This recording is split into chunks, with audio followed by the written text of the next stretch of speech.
This is Indiana High School Baseball on Kankakee Valley Broadcasting's WKVI.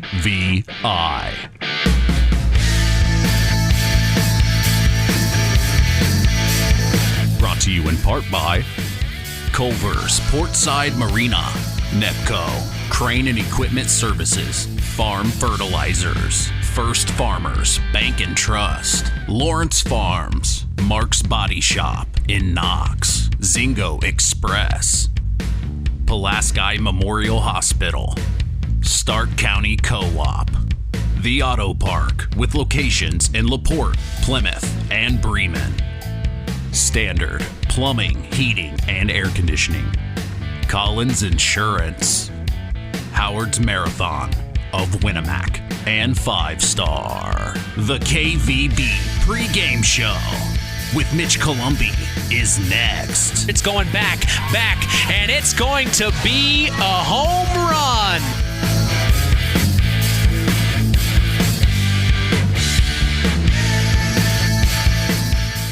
Five Star, the largest meat and grocery store in the area, focused on quality, value, and customer service. The 5 stars in the name of the store come from 5 family members of the original owners serving in World War II, each one represented by a blue star on a flag hanging in the front window of the family home. That's why even decades later, 5 Star is known for its dedication to service. Now that dedication means savings for you. 5 Star, one of the We Care stores, the area's largest meat and grocery store, focused on quality, value, and customer service. Located, you know where, in the Knox Mall.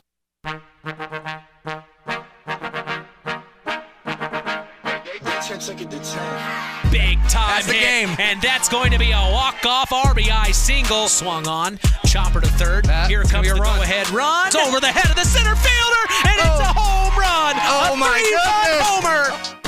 Welcome to the KVB pregame show.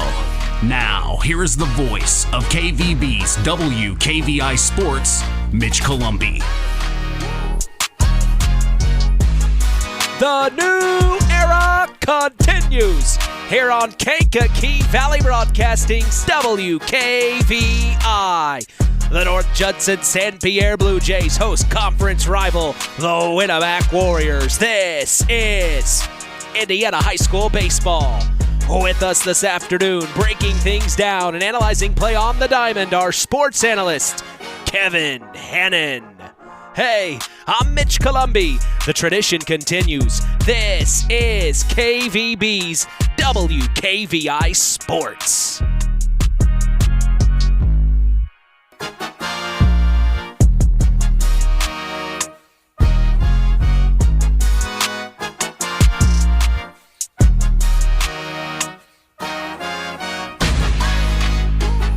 We welcome you to Blue Jay Baseball Field in North Judson, Indiana, 46366.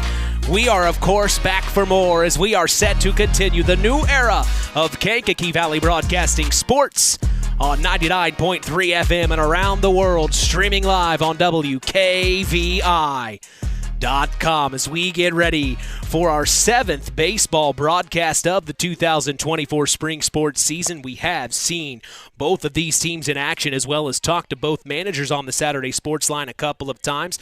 What is interesting about this matchup is not only is it the second of 2 conference games, it is also a precursor to the Sectional 34 Round 1 matchup these two teams will play on May 22nd.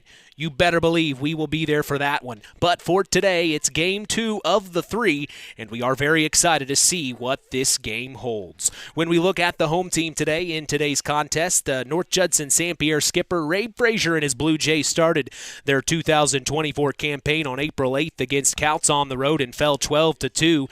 They took on their cross-county rival, the Knox Redskins, for Game 2 of the season and won 6-5. They turned right around the following night and beat the Redskins in Knox 11-7. We were there for that one as the Jays played very well.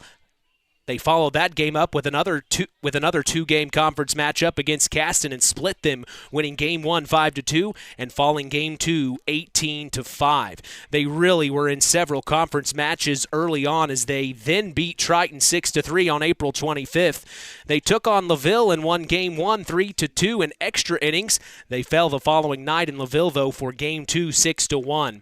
Then they got a break in conference action as they took on Morgan Township and unfortunately lost 11-8. The Jays then beat Culver in a doubleheader, winning both conference games. We were there for the Game 2. 1 week ago today, they faced their rival in these Winamac Warriors for Game 1 of this matchup. The Jays fell 2-0 in that one.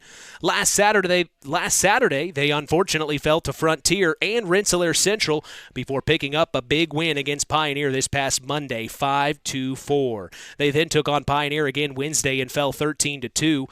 Last night, they took a tough loss to Triton. 21-5 was the final, as the Jays come into this matchup at 8-9 on the year and are 8-5 in Hoosier North Athletic Conference play. Leading the team, swinging the bats for the Blue Jays, is Trey McGowan.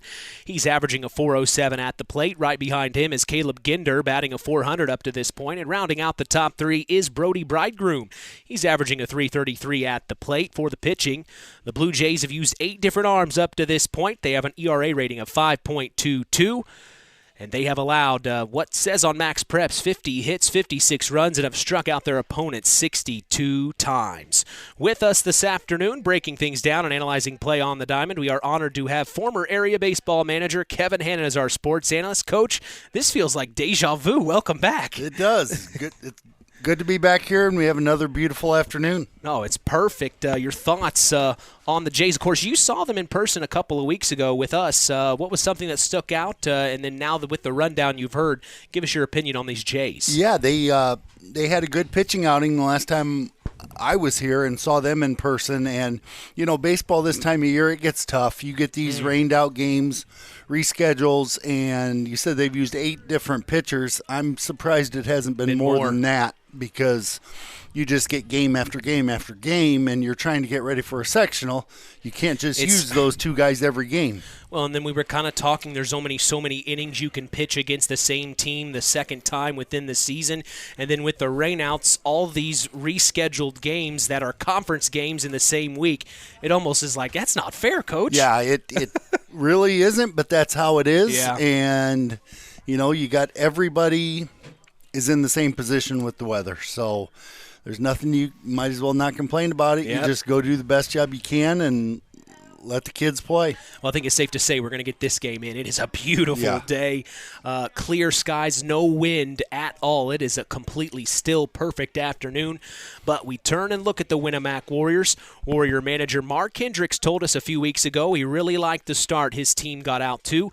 They started their 2024 campaign with a loss to Carroll on the road 10-3. They turned things right around, though, and beat Rensselaer Central on the road 11-3. On April 15th, they fell to one of their rivals, Pioneer, on the road 8-6. Then they hosted Pioneer the following night for their first home game and won 11-8. They fell to Twin Lakes 2-1 on the 18th of April, but head coach Mark Hendricks told us he was very proud of his team's outing that night. They then took on Triton in a doubleheader and won Game 1 5-2 and Game 2 4-0. They beat the Cavs of Culver 6-0, then Caston on April 29th 2-1. The next night, they fell to Caston 10-0, splitting the 2 games. They beat Culver again on May 2nd, 16-0. They fell to conference foe LaVille 2-0 in Game 1 and 1-0 in Game 2.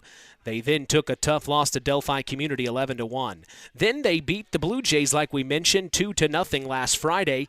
They fell to Rochester last Saturday 7-6, then to Knox this week 4-2 in Game 1 and winning Game 2 8-2, splitting that series. The Warriors come into this matchup at 9-9 on the year and 8-5 in Hoosier North Athletic Conference play. When it comes to hitting, Wyatt Wheeler leads this team with a .353 batting average up to this point.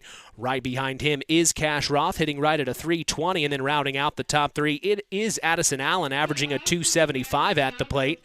As a whole, this team has a .218 batting average. They have 99 hits, 84 runs, and 51 RBIs on the year. Looking at the pitching for the Warriors, they have used 6 different arms through the 115.1 innings pitched. They have an ERA rating of 1.70.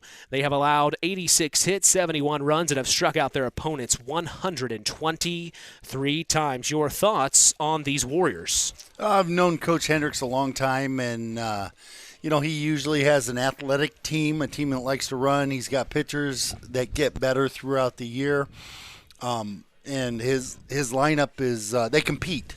That's the biggest thing. In the years I coached at Knox, you could never be up by enough because his teams would compete until that last out, and more times than not, they probably came back and got us. Well, it's interesting, too, when you talk to Mark, and you'll hear it here in the KVB Coach's Corner, and he said it several times to us on the Saturday Sports Line. He wants his guys to have fun. He said that's the first and foremost thing. He said if we're just sitting around, chatting in the dugout, not engaged with the game, it's not going to be a fun game to be a part of. And that's something that's been the theme this year with Mark Hendricks, I've noticed. The first thing he always says is, are we having fun? That's an important thing, and probably you ask anybody that played for me there for a few years in the probably something I should have learned a long time ago too, but that's all right. It's these are young kids, they're high school kids, their minds work differently than the way yours does, the way mine does, and if they're not enjoying what they're doing or enjoying the sport, then why are we here? Yeah. No, you're exactly right. Well, we are expecting a great afternoon of Hoosier North Athletic Conference rivalry baseball action. We appreciate you joining us on the Coca-Cola pregame show. Taste the feeling. We'll be back after a word from our sponsors. The Pulaski Memorial Hospital Injury Report is next. You are listening to Kankakee Valley Broadcasting's WKVI. It's hard to believe, but time sure does fly by. Collins Insurance Agency in downtown Knox are celebrating over 30 years of taking care of all of your insurance needs in our communities. If I could turn back time. And we're not going anywhere. Stop in and see Jim and the crew at Collins Insurance Agency in downtown Knox. Insurance you can count on from a business you've trusted since 1989. Proud presidential partners of Western Reserve. Who's in? Who's out? It's the Pulaski Memorial Hospital Injury Report with Mitch Columbi. Mitch? Thank you to my best friend, John Thompson, as the Pulaski Memorial Hospital has been serving lives of the residents of Pulaski County and the surrounding area since 1963. We appreciate them supporting local high school sports. We are lucky to say no injuries to report tonight, as that is your Pulaski Memorial Hospital Injury Report. Stay tuned as we will hear from Mark Hendricks of the Warriors and Ray Frazier of the Jays after the break. That's in the KVB Coach's Corner. You are listening to Kankakee Valley Broadcasting's WKVI.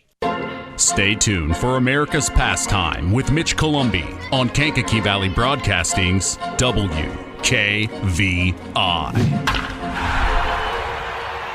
Pulaski Memorial Hospital. Quality care closer to home. Pulaski Memorial Hospital is all about community and keeping our community spotlight shining on the accomplishments of our youth. That's why PMH is proud to be a sponsor of our local high school sports action on WKVI, our community radio station. Pulaski Memorial Hospital. Quality care closer to home. It's time to hear from the coaches in the KVB Coach's Corner. Here's Mitch Columbi. I'm here with head coach of the Winamac Warriors, Mark Hendricks. You got to see the Blue Jays a week ago tonight. Of course, a string of rescheduled games here. It's kind of crazy, but we'll see what happens on the diamond. What did you learn about the Blue Jays last week? I know you guys were able to get the big win, but what did you learn about them last week in terms of today as well as round one sectionals next week? They're a lot like us. Raby does a good job, but they're struggling to plate like we are. They've got good pitching when they're 1 and 2 throws. They play good defense, and they're having trouble scoring. They're just a mirror of what we are. Tonight, I don't know what's going to happen. I'm going to play 5 kids in a position they've never played before, but, at this point, it's third or fourth. It doesn't really mean much. I got to get the kids It's been a grind. These last 7 days have been a grind, so they need a little mental break, and I hope I can kind of give it to them here and just let them have fun. Let them have fun tonight. Yeah, well, when you say you let them have fun, what is it in particular that you want to see them out onto the field? Playing loose, anything in particular you definitely want to see? Yeah, loose and in the dugout, engaged in the game instead of sitting here talking to your buddies. Just have fun, and I tell them this all the time, and it might be sacrilege for a baseball coach, but this is a boring game. It really is. And if you're not having fun while you're playing it, man, it makes it a real grind. And I've probably preached to them more about having fun than I have strikeouts, errors all year. Just have fun, play the game loose, and when they do that, we're pretty good. There's only been a couple games where I thought we were really, really just out of it, and we got beat bad. So I'm hoping we're engaged and have a good time tonight. Message to Warrior Nation here at the end of the season. I don't know what to expect tonight. We're gonna play loose. We're gonna have fun, and we'll get it dialed in. We'll get a lot more serious for Wednesday. Coach, I appreciate your time. Good luck. Thank you, Mitch. The Stark County Co-op has been a member-owned farm services co-op in Stark County since 1928. That's over 90 years, and they're still providing the same quality agronomy services to the farming community of Stark and surrounding counties. The Stark County Co-op is an LP and fuel provider. The Stark County Co-op purchases grain at both locations, Hamlet and Brems. You can reach them by phone at 1-800-782-3392. I'm here with head coach of the North-Judson-San Pierre Blue Jays boys baseball club, Ray Frazier. Here we are, Coach, conference rival in the Winamac Warriors. You saw them, on the 10th, just 7 days ago. What'd you learn about them, and what are you bringing today?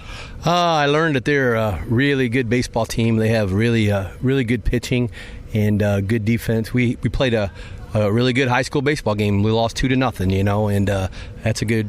We're on the wrong end of it, but that's a good high school baseball game. And Winamac's always tough, and I have high regard for Mark Hendricks and how he coaches his team. Well, a string of rescheduled games this week.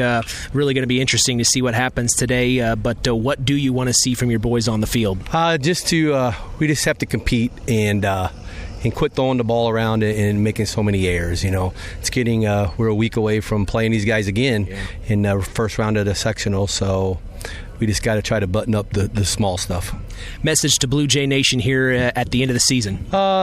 Just come out and support us. We got the sectional at home this year, and it'd sure be nice to have a good crowd. Appreciate your time, Coach. Good luck. Thank you.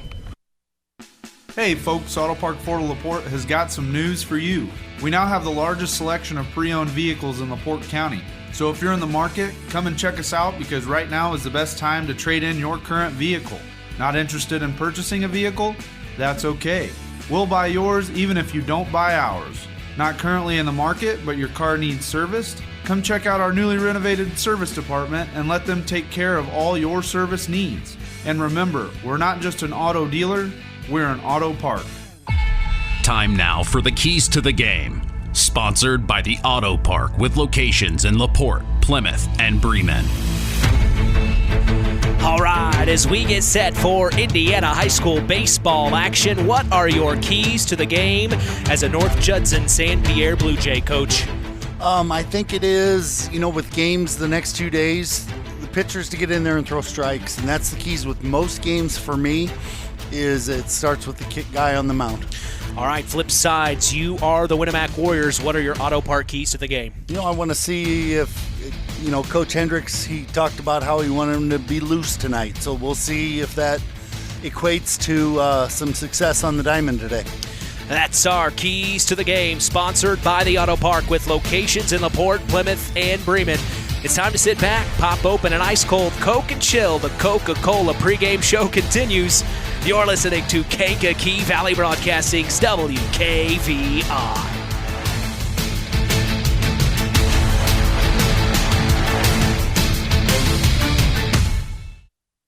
BP gasoline with Invigorate helps clean your engine and can give you more miles per tank. Continuous use may result in the following pleasant side effects: excessive smiling, feeling more relaxed, taking more drives just because, volunteering for carpool twice in a row, and bragging to your friends about how you use our best fuel ever. To find out if BP gasoline with Invigorate is right for you, stop by your local station to discover our best fuel ever. Versus minimum detergent gas, average restored 3 to 5 miles per tank, based on fleet testing and based on what you drive and how you drive. High school sports brought to you by Zingo Express. Now it's time for the KVB starting lineups.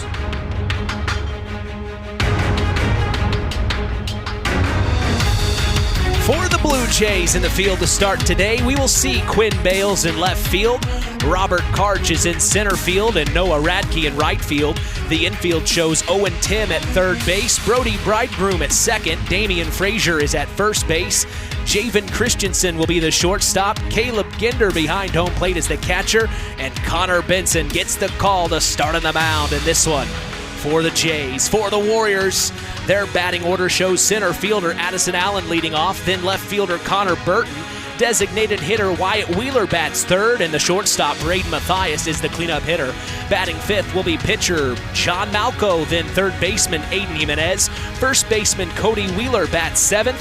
Catcher Max Gearhart is at the 8th slot, and at the bottom of the lineup we will see right fielder Will Malco. That is our starting lineups for today, as we will be back to get set for the first pitch. You are listening to KVB's WKVI.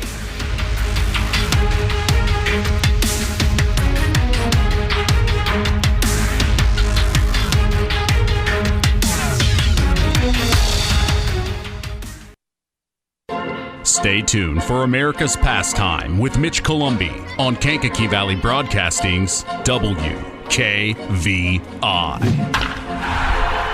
Culver's Portside Marina handles all water and recreational needs. When it comes to pontoons, Godfrey leads the industry in performance and quality, and Portside Marina has them in stock. From Sanpan, Aqua Patio, Sweetwater, and Monaco pontoons, if you're looking for a family boat, Culver's Portside Marina can help. Discover the evolution of the wake boat through luxury models offered from Centurion and Supreme Surf Boats. Yamaha Wave Runners and Kawasaki jet skis are on the showroom floor waiting. Located at 514 West Mill Street in Culver. Stop in or call them at 574-842-5000. Culver's Portside Marina.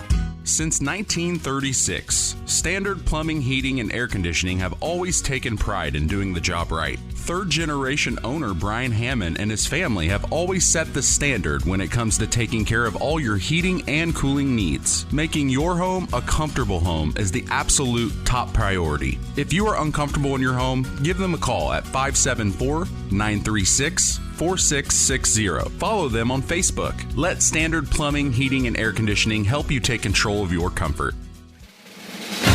The tradition continues with Mitch Columbi on Kankakee Valley Broadcasting's WKVI. From North Judson, Indiana, welcome to game lucky number 13 of our 2024 spring sports broadcast season to see the North-Judson-San Pierre Blue Jays take on the Winamac Warriors. Hello again, everybody. I am Mitch Columbi. The tradition continues here on Kankakee Valley Broadcasting as WKVI will always be there. You can stay up to speed on local high school sports in this area by following us on social media. We are on Instagram at WKVI Sports, on X, formerly Twitter at KVB Sports, and on Facebook at Sports to the Max for all Kankakee Valley Broadcasting sports content. We are proud to let you know the public address announcer and scoreboard operator today at Blue Jay Baseball Field is Lauren Thompson.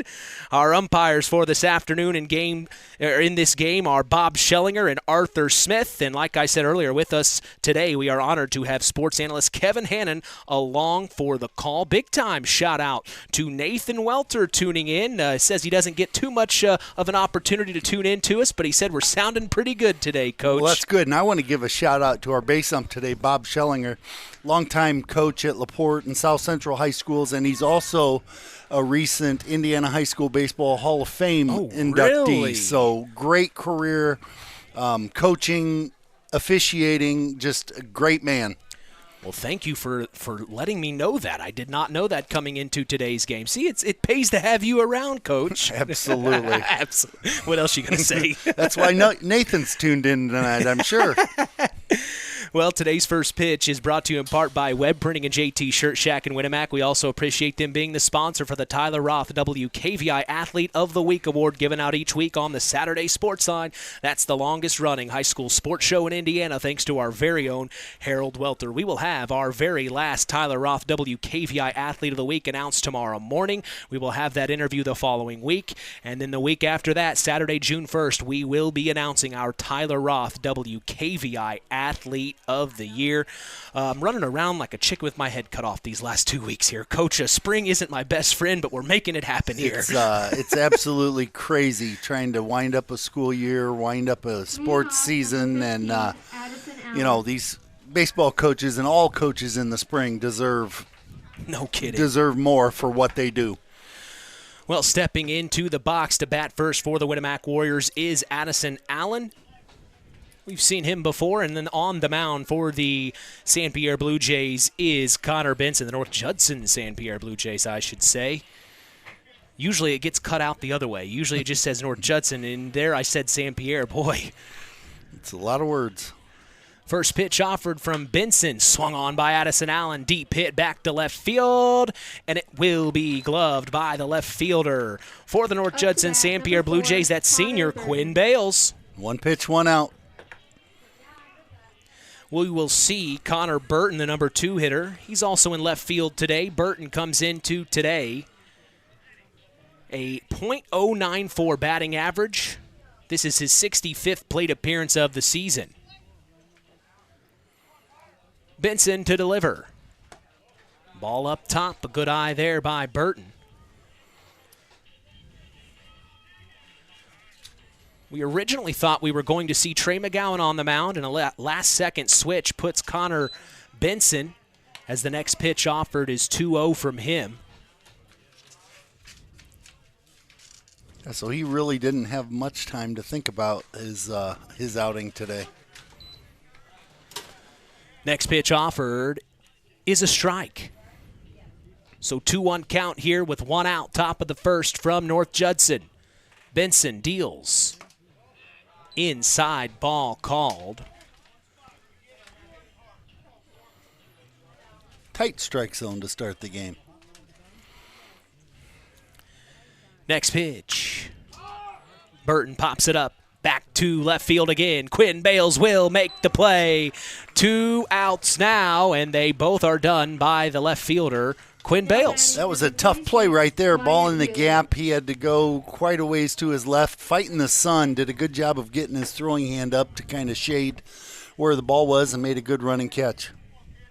So now we will see the number 3 hitter, designated hitter Wyatt Wheeler, step into the box. Wheeler, a very good athlete. We remember him last year on this Warrior team. He swings and misses for strike one. It looked like may have been an off-speed pitch there. Good curveball there to start out the at-bat. Wheeler, he comes in today a 158 batting average. It's only his 22nd appearance of the season as he has a slicer back to the shortstop, throws over to first, and they get the out as that is out number 3. A good job by North-Judson-San Pierre shortstop. That was Javen Christensen getting it over to first baseman Damian Frazier for out number 3. 3 up and 3 down. We come back. Bottom of the first on the way. You're listening to Kankakee Valley Broadcasting's WKVI. On the way home from the game, a deer jumps in front of your truck.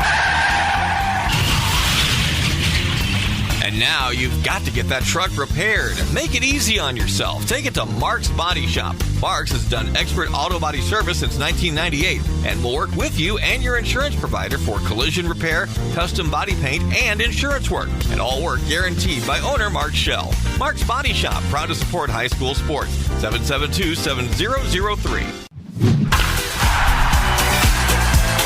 This afternoon's broadcast is brought to you in part by Nepco Crane and Equipment Services, specializing in mobile crane service. Call Joe Snep at 1-800-590-2272 for all your residential, commercial, and agricultural crane needs. We go to the bottom of the first. Scoreless. Mitch Columbia along with sports analyst Kevin Hannon. Friday night, Indiana High School boys baseball action on KVB's WKVI. Quick 8 pitches, 3 outs. Really nice top of the first there, Coach. Yep, did a great job. Got up there, did what he was supposed to do, and 1, 2, 3 made 3 defensive plays. So. Well, now we'll see John Malco. This is the first time he has pitched for the Warriors all season. We've been told by head coach Mark Hendricks he has several individuals out on the field that are in different positions than they have been before. Catcher today as well for the Winamac Warriors. That is Max Gerhardt. It is his first time being a catcher out there.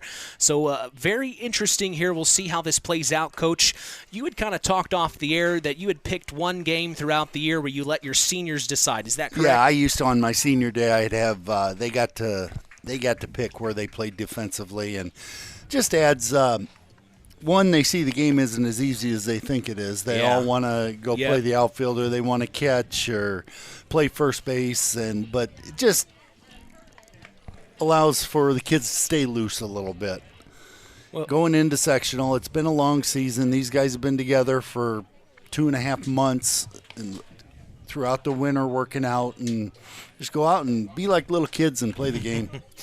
Well, with no stats to go off of for John Malco, one thing is for certain, and we can tell you this, he is an athlete. He was one of our Tyler Roth WKVI Athletes of the Week last year. He was on our all-area boys basketball first team, just an all-around athlete. I had a chance to talk to him. I said, I see you're on the mound today. He goes, how'd you know? I said, well, Coach sends me the starting lineup so I know how to broadcast the game. And he goes, do you know how many games I've done? And I go, yeah, this is your first. He goes, oh, my. So he's a little apprehensive, I think, about this appearance today. But like you said, just go out there, play loose like Mark Hendricks said, and have a little fun. Yeah, no pressure. Just throw the ball, make him hit the ball, then play defense behind him. We start with Damian Frazier at the top of the batting order for the North-Judson-San Pierre Blue Jays. Frazier comes in today a .280 batting average. It's his 30th appearance at the plate. Malco to deal, and it's inside, ball 1. Good job by Gerhardt, making sure it didn't get past him there. Yeah, test the new catcher right away. Malco shakes off the left shoulder. Here he goes, the 1-0. Just outside for ball 2. So 2-0 count here to Frazier.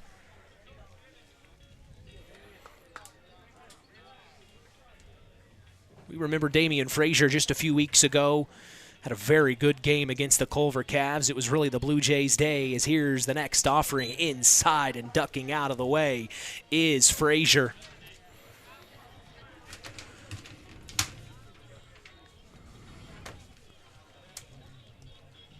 .3-0 from Malco to Frazier. Just outside, and it will be ball 4. And walking Frazier is Malco. He looks to the dugout a little disappointed there. Yeah, he doesn't look real comfortable out there. You can tell it's his first time, and just hasn't gotten into a rhythm yet for the first 4 pitches. Well, we're going to have a change early. Oh, my. Right off the bat, Mark Hendricks is going with a pitching change. After 1 at bat, Malco will be done for the day, and it looks like this is number 42 for the Winamac Warriors, Cody Wheeler. So he will be moved from first base to the mound, and we'll see Malco where he goes here. We'll see if he goes back to first base here or not. Yeah, it looks like he's got the first baseman's glove, so they're just going to, first base pitcher, we're going to swap. So let's see, Cody Wheeler comes in today. Also, I believe, let's see here. From what my stats are showing me on Max Preps, of course, you kind of take that with a grain of salt. But Wheeler on the year, he is 2-1, .667 win percentage, an ERA rating of 1.11. Yeah, he's just in watching him warm up. You can tell he's done it before. He's fluid in his movements. Got a good little wind up, good stretch position, throwing the ball over the plate. So he's getting some warm-up pitches in, as awaiting his first plate appearance of the afternoon is the catcher for the Blue Jays, Caleb Ginder. Ginder comes in today, a .400 batting average. Very good for the Blue Jays. It's his 29th plate appearance of the season.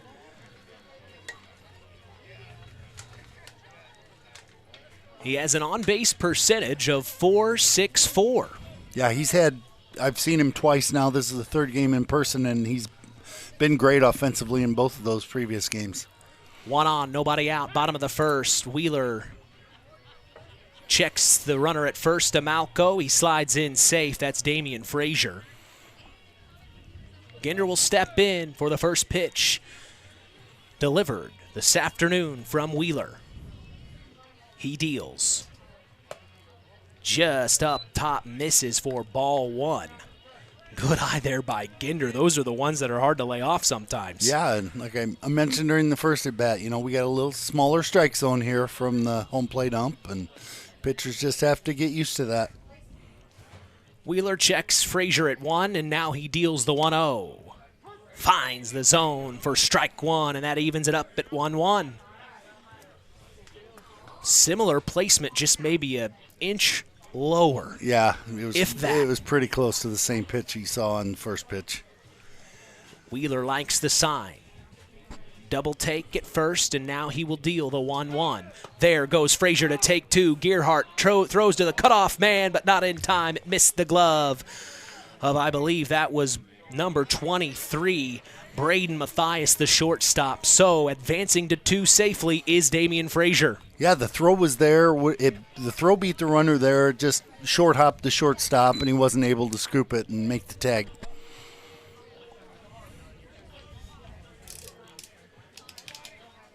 The 2-1 from Wheeler. And it is a ball up top again. Ginder being very patient here with a 3-1. He will step back in. He looks down to the third baseline, and now he's ready to go. The 3-1. Finds it again. It makes it a full count now here to Caleb Ginder from Cody Wheeler. We've got a battle. Big spot here early in the game.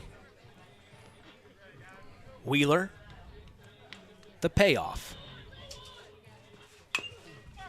Chopper, and it looks like he's calling it foul. Off his foot. So keep staying alive here is Caleb Ginder. Boy, I'll tell you what, you look at Max Gearhart, he doesn't look like this is the first time he's played catcher. I mean, he's being very proactive. He is. So far, he is doing a great job back there. Full count here from Cody Wheeler to Caleb Ginder.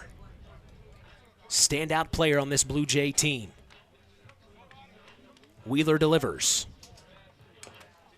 Foul tip again. He almost hesitated. Yeah. Wasn't quite sure if he wanted it or not. Breaking ball way outside off the plate, and Ginder did a good job of just reaching out and fouling it off. 3-2 from Wheeler to Ginder. And he will walk Ginder just up top. So now 2 on, 1 in scoring position. Nobody out here in the bottom of the first. We are scoreless. The Jays are trying to put something together here as now we will see Connor Benson, the number 3 hitter. Benson on the year, a .250 batting average, his 25th plate appearance of the season. 3's going into courtesy run for Ginder, number 3. That is...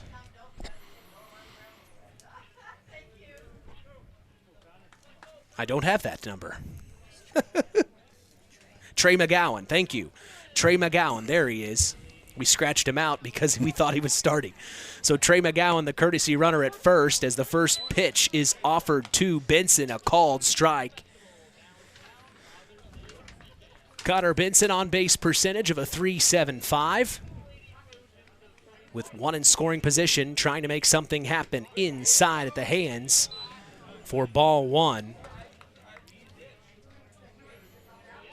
Several RBIs on the season. From what Max Prep says, he has 3. Here comes Wheeler. Low and outside. Ball 2.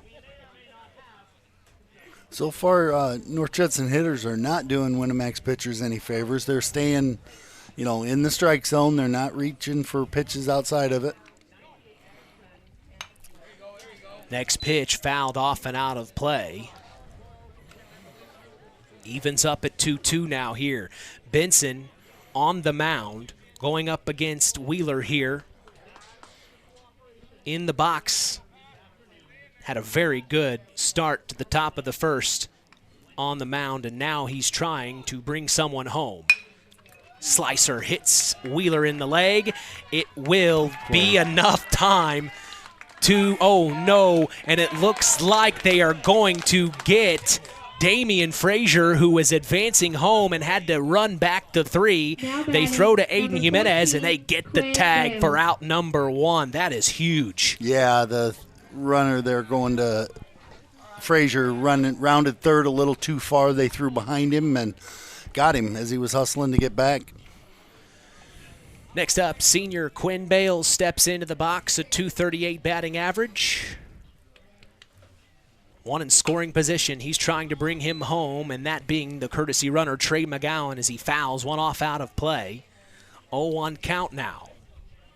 It is senior night here at North-Judson-San Pierre. They honored the seniors just a little bit ago with their parents.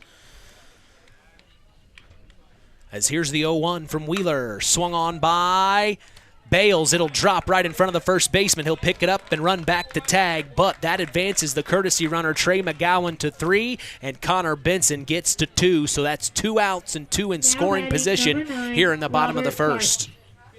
Yeah, so far he's 1 man away from getting out of this. So the pitcher's done a great job fighting through this early hole. Robert Karch will step into the box for his first appearance of the afternoon. Ball outside called from Wheeler. We remember Robert Karch against the Knox Redskins earlier on in April. He had a very, very nice night. I think he had our play of the game, if I'm not mistaken. I think he did, as the right fielder coming in and making a heck of a sliding catch there in right field. Takes the next pitch for a called strike. Karch, a 167 batting average, just a junior on this Blue Jay team. The 1-1 from Wheeler finds the zone. He likes that spot. Wheeler in particular is who I'm talking about. He really likes that spot right there. Yeah, just right on that outside corner about knee high. Perfect spot. 1-2 to Karch. Up top and bouncing up quickly is Max Gerhardt. Boy, if I didn't know any better, he'd play catcher. I mean, seriously. Yeah. Does not look like this is his first time behind home plate. The 2-2 from Wheeler. Swing and a miss, and going down, striking out is Robert Karch. 2 runners left stranded in scoring position. We are still scoreless here in North Judson. We take a break and come back. Top of the second is on the way. When you grow up on the land, you have an appreciation for it. When you grow up and work on a family farm, on land that is shared by members of a family, all working together as a team, that appreciation grows even more. They know what it's like to work as a team to get the job done. At Lawrence Farms of Knox, Todd and Josh Lawrence and family support the local high school teams and wish them success all through the season.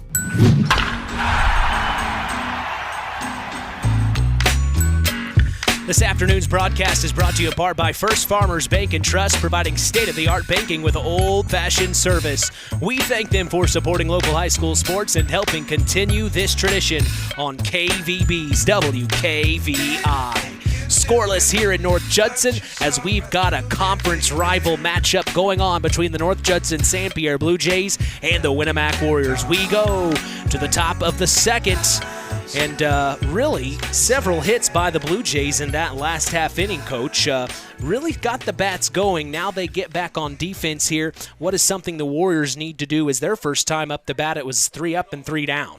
Oh, just keep on doing what they're doing. They're getting Benson's doing a good of throwing the ball over the plate, and they're putting the ball in play. So just keep attacking the way you're attacking.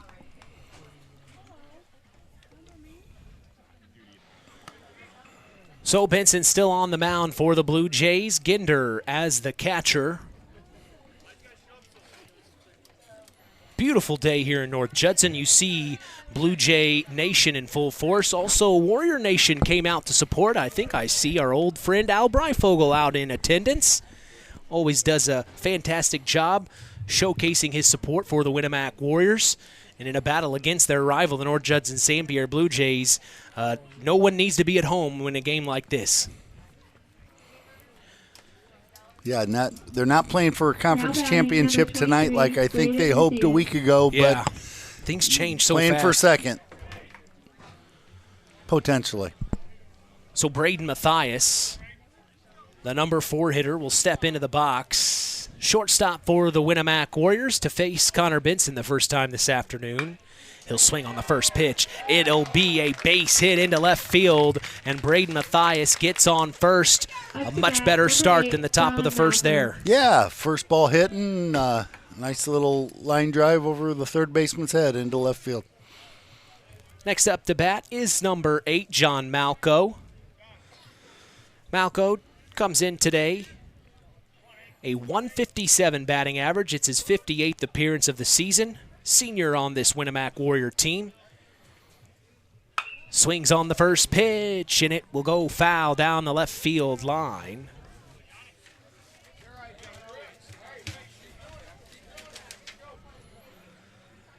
Malco on base percentage of .246, slugging percentage of .215. He jumped on that first pitch right there and hit it a long way, but it was foul from the start. 0-1. Underneath Ginder, he has to pop up and find it, and he does in time, keeping Braden Mathias at 1. So 1-1 count here to John Malco from Connor Benson.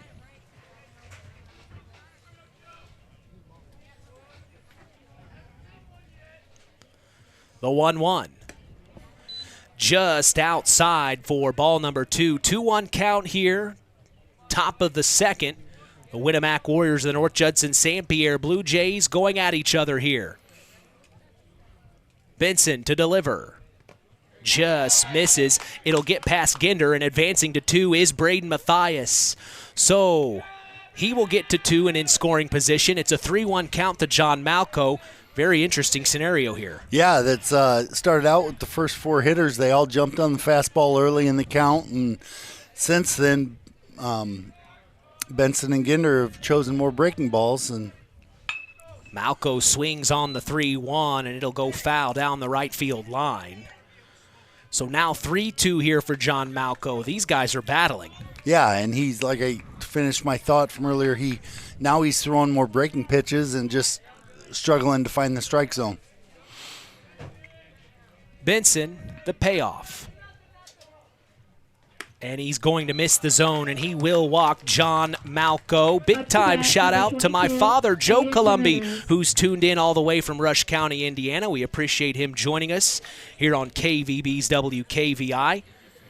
2 on, 1 in scoring position for the Winamac Warriors, and Aiden Jimenez will step into the box. First pitch up top from Benson. Jimenez comes into today, a senior on the Winamac Warriors, a 188 batting average. It's his 21st plate appearance of the season. The 1-0 is swung on and missed, gets past Ginder. It'll advance both runners. So getting to third is Braden Mathias, and getting to 2 is John Malco. Very similar situation to what we saw the Jays in the last half inning. Yeah, very good breaking pitch by Benson, swung on and missed, and just got under the glove of Ginder. 1-1 from Benson to Jimenez. Taking his time, and there is Aiden Jimenez calling time. I always love watching that. Says, you're going to take too much time? I'm going to call time and step out and take my time. He'll step back in, the 1-1 from Benson. Just up top, misses for ball 2.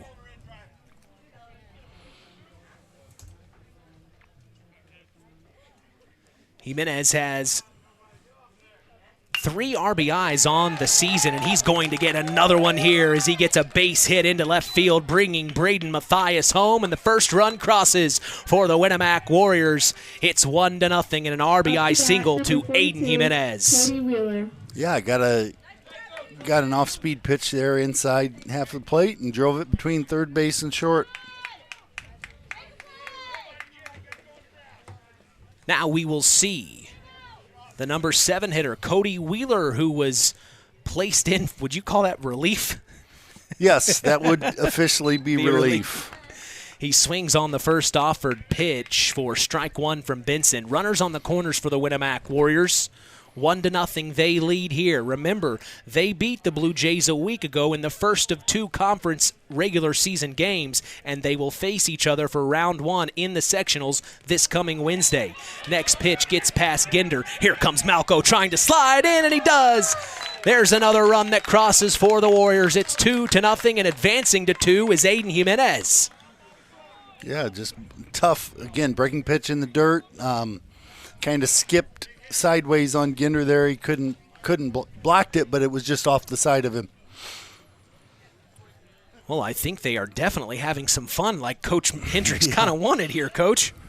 They are. They're running the bases, swinging the bats so far. 1-1 from Benson. Up top, good eye there by Wheeler.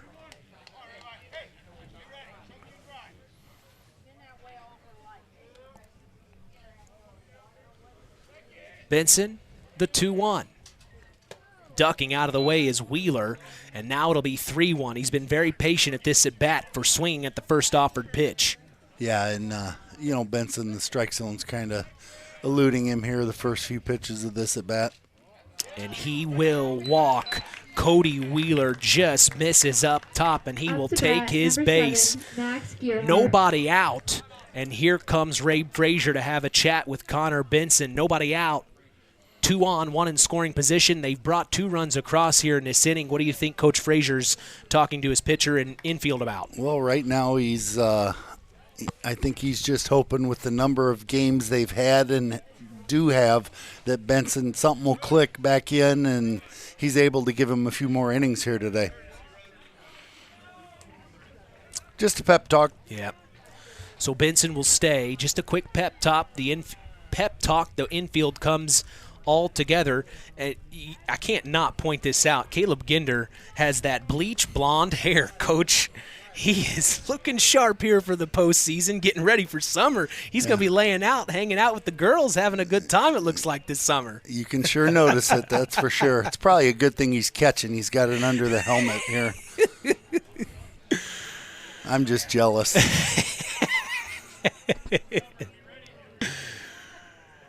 So Benson will step back onto the mound. It's Max Gerhardt swinging on the first offered pitch, deep back to center field, and it will be gloved by the center fielder for the North-Judson-San Pierre Blue Jays. That is Robert Karch for out number 1. It kept both runners at 2 and first. Yeah, and we said when Coach Frazier went out there as a pep talk, a lot of times you go out, give that pitcher an extra 30 seconds to a minute rest. Just catch his breath a little bit and then let him get back after it.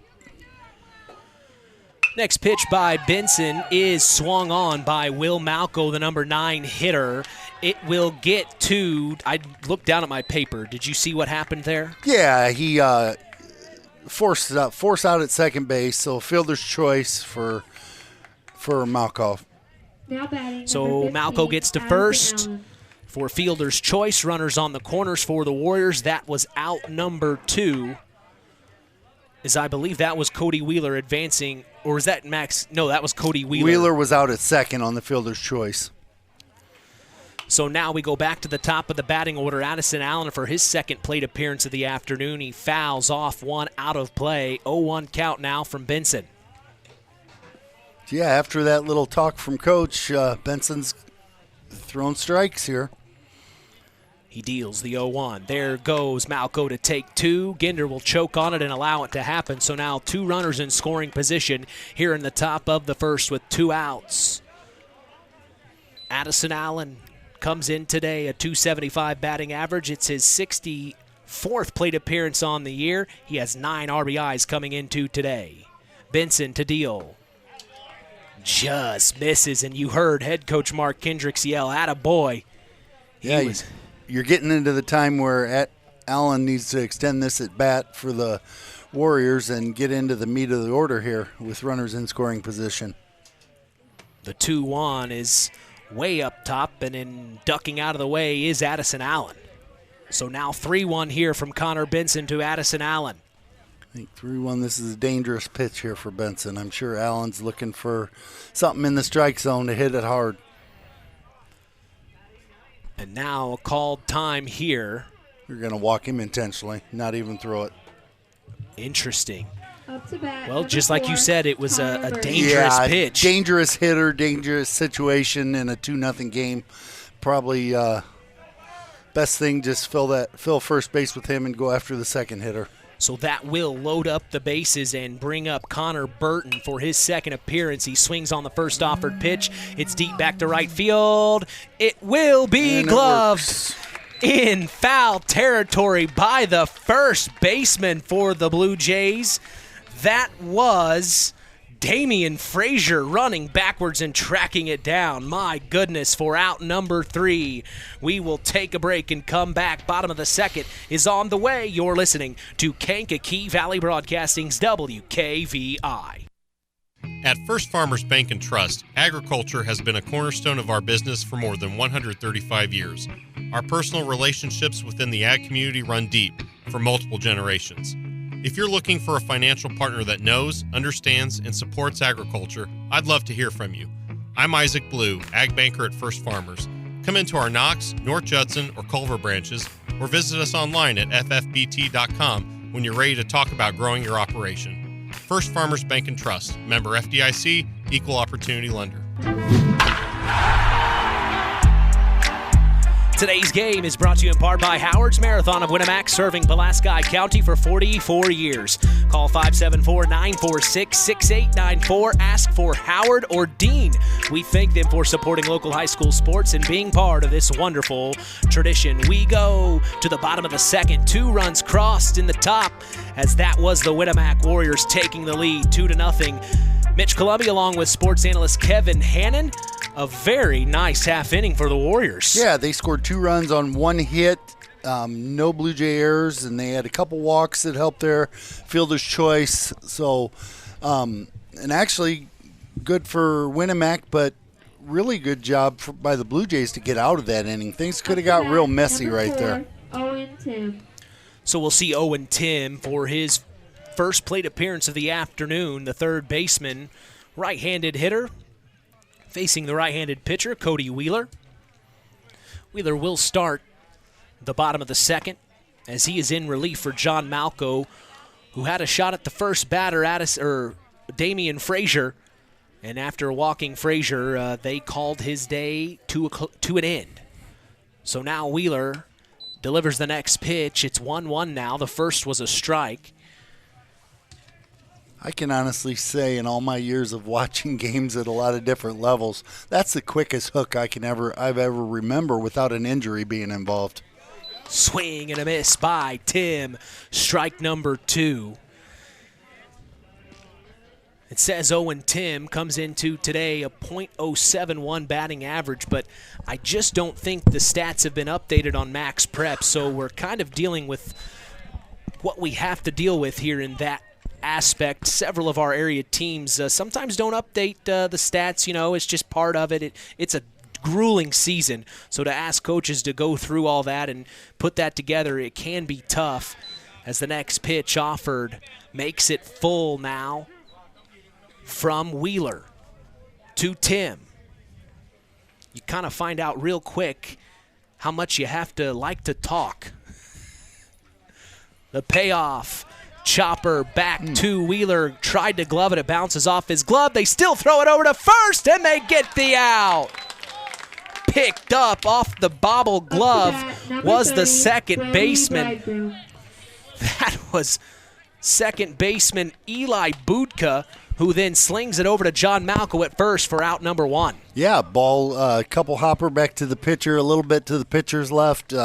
Gets the end of his glove on it. Second baseman had to come get it on the run, pick up and throw, no glove, and made a nice play.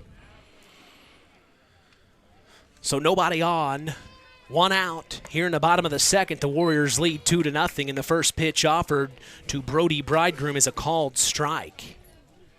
Bridegroom, .333 batting average coming into today. He looks at the 0-1, takes it up top for ball 1. Bridegroom, a sophomore on this team. He is in the top 3 batting averages on the Blue Jays as he has a chopper back to Budka at second, throws over to Malco for out number 2. And the Warriors are really putting things together here. Yeah, he's a pitcher in his second inning, didn't have to come in without warming up like a starter normally does. Looks a lot more comfortable here in the second inning. Noah Radke will step up to bat for his first plate appearance this afternoon.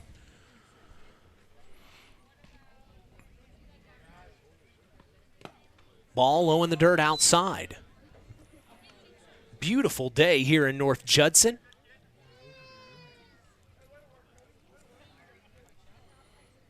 As Wheeler will deal the 1-0. Swung on by Radke, diving for it was Jimenez, but he couldn't get it, and it will be, would you call that a base hit? Oh, that's a base hit. Great effort, though, by the third baseman there. A full-out dive to his left, and the ball just went under his glove. Ball was hit well.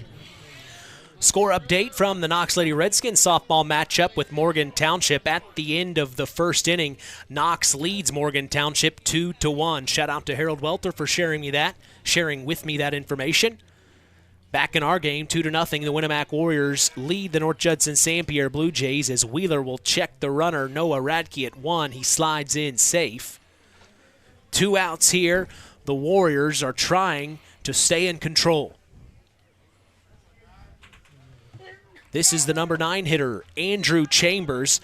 Throws the next pitch. Radke will try to take 2 and not in time, as that is out number 3.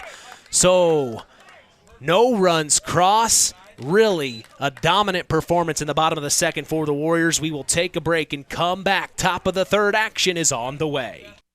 Howard's Marathon in Winamac has a reputation built on getting things done right. With 30 years experience as an ASE Master Auto Technician, Dean Wentz is the right choice for the auto repairs or service. From auto computer diagnostic checks to new batteries and tires, they can take care of it all. Howard's Marathon is a proud supporter of area high school sports and wishes all teams a great season. Howard's Marathon, 121 South Monticello Street in Winamac. Call 574-946-6894.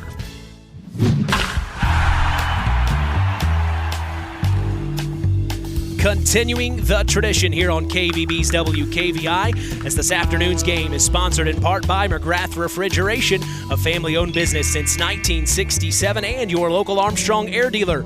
Call them for all your heating and cooling needs at 574-772-3575. McGrath Refrigeration, where the temperature is always just right. 2-0, the Warriors lead. We go to the top of the third. Took care of business there in the bottom of the second. Yeah, 1 hit for the Blue Jays, 2 really good defensive plays. One by the second baseman we talked about coming in, throwing that runner that deflected off the pitcher, and then caught stealing there from the catcher. So great defensive plays there to get him out of that mini jam, if you can call it a mini jam. Now, if you're the Blue Jays here, you definitely don't want to let happen what happened the last half inning. What is something you're kind of hoping the Blue Jays are able to do here? Just, don't lose that control to the here. We're in the heart of the order to, make them hit the ball to beat you. So, up to bat for the Winamac Warriors is number 46, Wyatt Wheeler, the number 3 hitter. Swings and misses on the first offered pitch. Starts him with a curveball right there. Good pitch for the swinging strike. Benson still on the mound. He delivers the 0-1, and getting a base hit back to right center field is Wyatt Wheeler, and he will get on base. Yeah, hard shot to the right center field gap right there, and probably the best hit ball of the day. He definitely got the barrel of the bat. Sweet contact on that. You heard, I'm hearing head coach Mark Hendricks from in here. You can tell he is really rallying the troops, making sure they are enjoying what they're doing right now. Benson deals the first pitch inside to Braden Mathias. It's his second plate appearance on the day. Yeah, base hit in his first at bat, scored the first run for the Warriors. 1-0 from Benson to Mathias. Swung on and popped up high out of play over the clubhouse.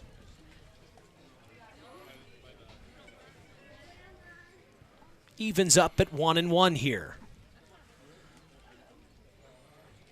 Matthias, a .263 average coming into today, takes it for a called strike inside. Just grazed the plate there, Coach. Yeah, another good curveball right there. Caught the batter on the inside half of the plate.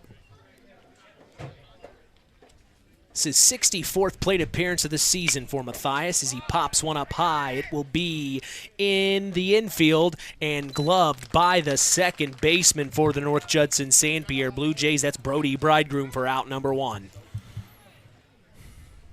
Up to bat, number 8, John Malco. We'll see John Malco step back into the box for his second plate appearance of the afternoon. He walked and scored a run his first at bat in the second inning.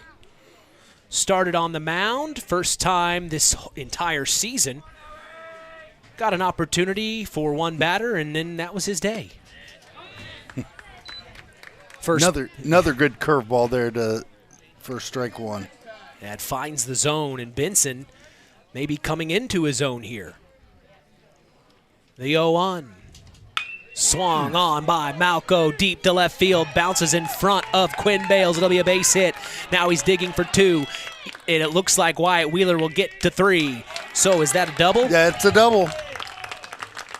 So Wyatt Wheeler gets all the way to 3. John Malco gets him there, and he gets himself to second base. So 2 in scoring position with 1 out here in the top of the third. The Warriors lead 2-0. Yeah, and Benson kind of threw a couple good curveballs there previous at bats. Threw that one there, left it up a little bit, and Malco jumped all over it down the left field line.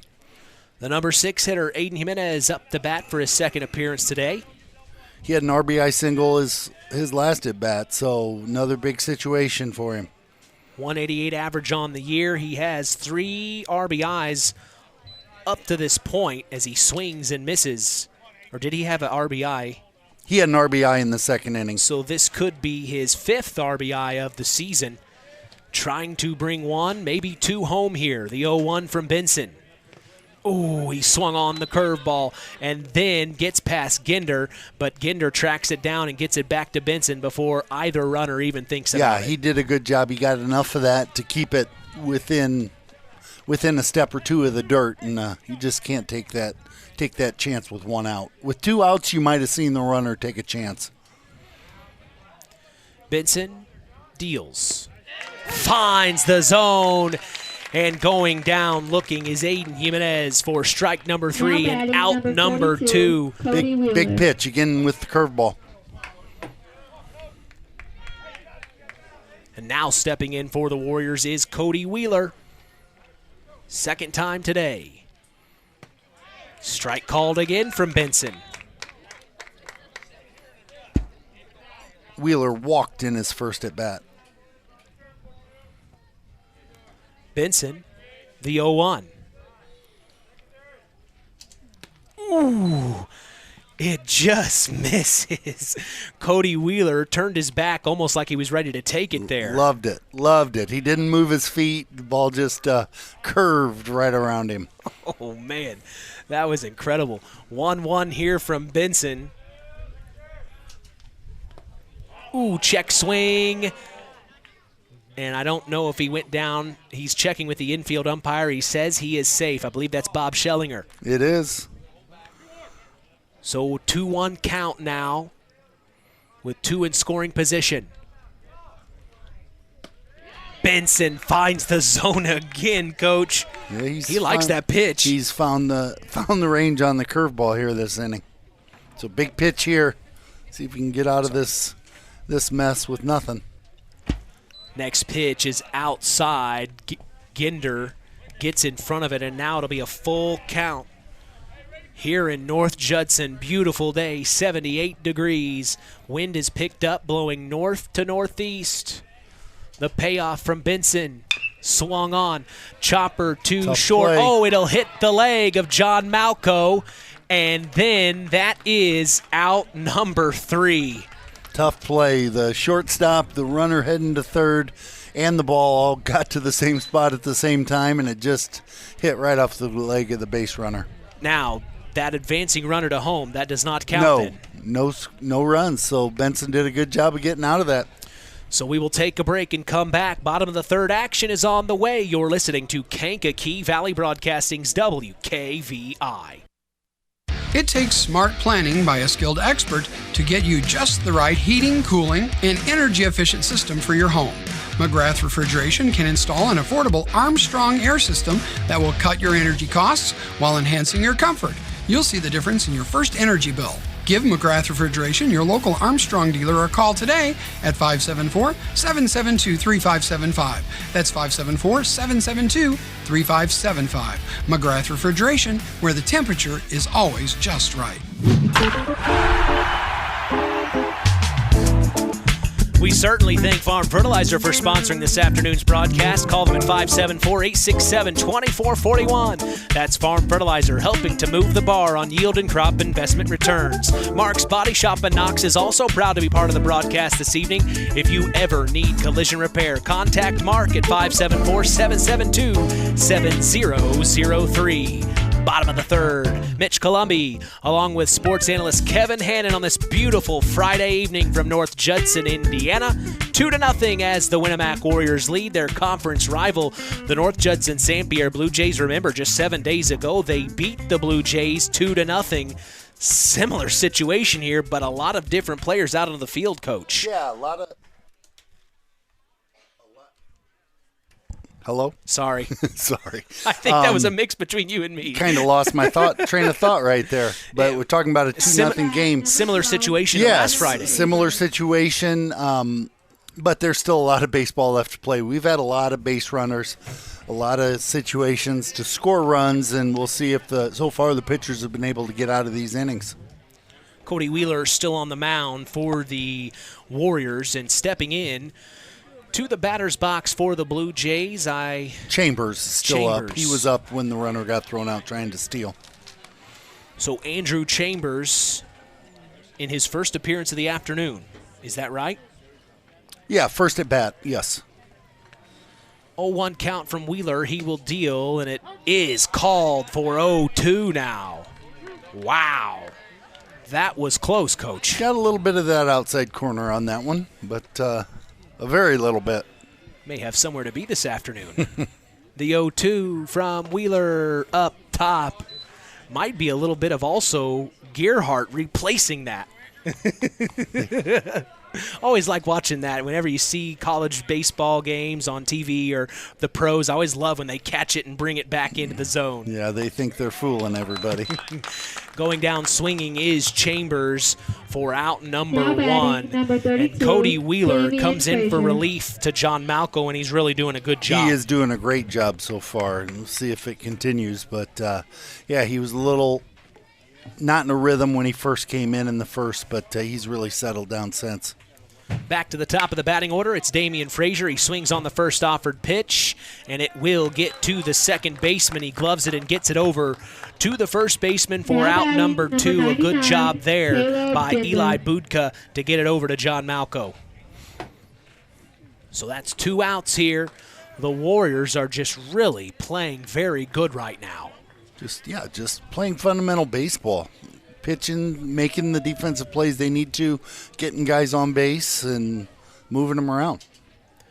Caleb Gender will step into the box for his second appearance this afternoon.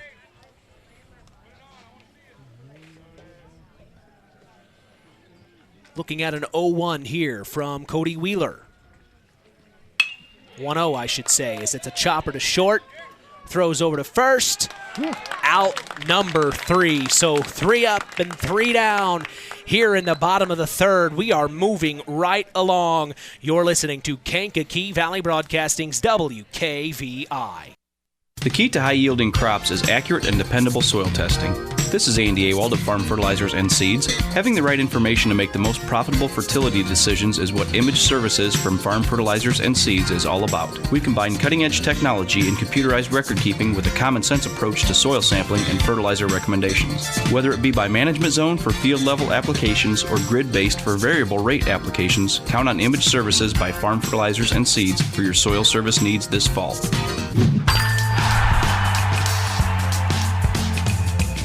We invite you to join Culver's Portside Marina for their summer kickoff. Saturday, May 25th. Enjoy live music, food trucks, and a beer garden from 2 to 6 p.m. Eastern. Culver's Portside Marina is also proud to announce they are expanding to Bass Lake this summer. Slip rentals, boat storage, and self-service fuel pumps will all be available. Call them at 574-842-5000. That's Culver's Portside Marina. Top of the fourth, Mitch Columbia along with Kevin Hannon. 2-0, the Warriors still lead. And that defense of the Warriors, coach, is very strong right now. Yeah, they're just keeping the ball in front of them. They're fielding the balls, making the routine plays. And for high school teams, if you can do that, you're going to be in every game you play. You know, you're not making that error. You're not giving them extra bases. You're not giving them extra runners. So it's easy to say, it's hard to do. Now, correct me if I'm wrong.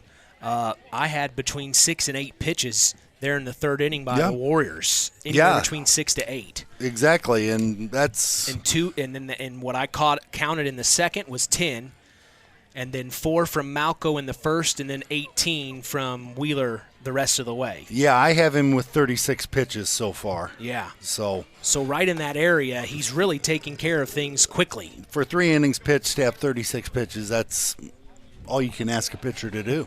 Is that kind of, as a head coach, is that what you're kind of aiming for? It is when you have 4 games in the next 3 days. Absolutely it is. It is really kind of crazy how they had to schedule all these conference games due to the rain, but that's just part of the spring season here. Of course, sectionals start next week. And this is who will be playing in the Round 1 Sectional 34 matchup, the North-Judson-San Pierre Blue Jays and the Winamac Warriors. A little bit of a preview, so to speak, here on WKVI. As the first pitch offered from Benson is a ball. He delivers the 1-0 up top for ball 2. Good eye here from Max Gerhardt, the number 8 hitter. His second plate appearance of the afternoon. He flied out to center field in the second inning. The 2-0 from Benson up top. And now it's 3-0. And we were kind of talking there off the air a moment ago. Benson just going back to that breaking ball. He's really liking it. Yeah, back to the breaking ball, and now he's going to have some work to do. Up to bat, number 2. It's hard for a high school pitcher when they walk the 8-hole hitter, the 9-hole hitter, then you got your best hitters coming up. That usually leads to a big inning. And here comes head coach Ray Frazier for his second mound visit of the afternoon, as he did in fact walk Max Gerhardt. And we'll see what Frazier has in store. It looks like Benson knows it's time. He's handing the ball to Frazier. They shake hands, and it looks like we will have a pitching change here. He's telling center fielder Robert Karch to come in here. So Robert Karch, I'm not sure if he's pitched. Man, I do not see him on the stats as having pitched yet this season, Coach. Of course, these stats aren't completely up to date. Well, I got 33 pitching. Oh, that is 33. That's Aiden Christensen. So Karch is still in center field, it looks like, and Christensen will come in to relieve Connor Benson. Now, where did Connor go? Okay, Christensen was at short.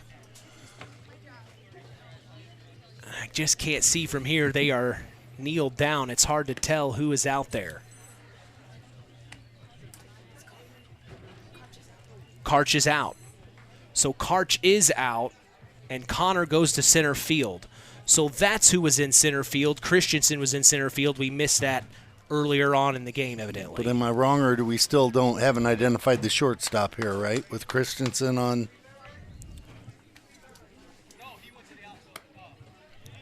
I think that's exactly what they're talking about with head coach Mark Hendricks as well. You heard Ray Frazier, he says, no, he was already out. We must have missed something earlier on in the game. The shortstop should have been Javen Christensen. Okay, my bad. I was looking at last names and not first names, so probably not the first mistake I've made tonight. Likewise. It won't be the last. It won't be the last. You got to roll with the punches. So it is Javen Christensen still at shortstop. Connor Benson will go to center field, and coming into center to pitch now is the other Christensen,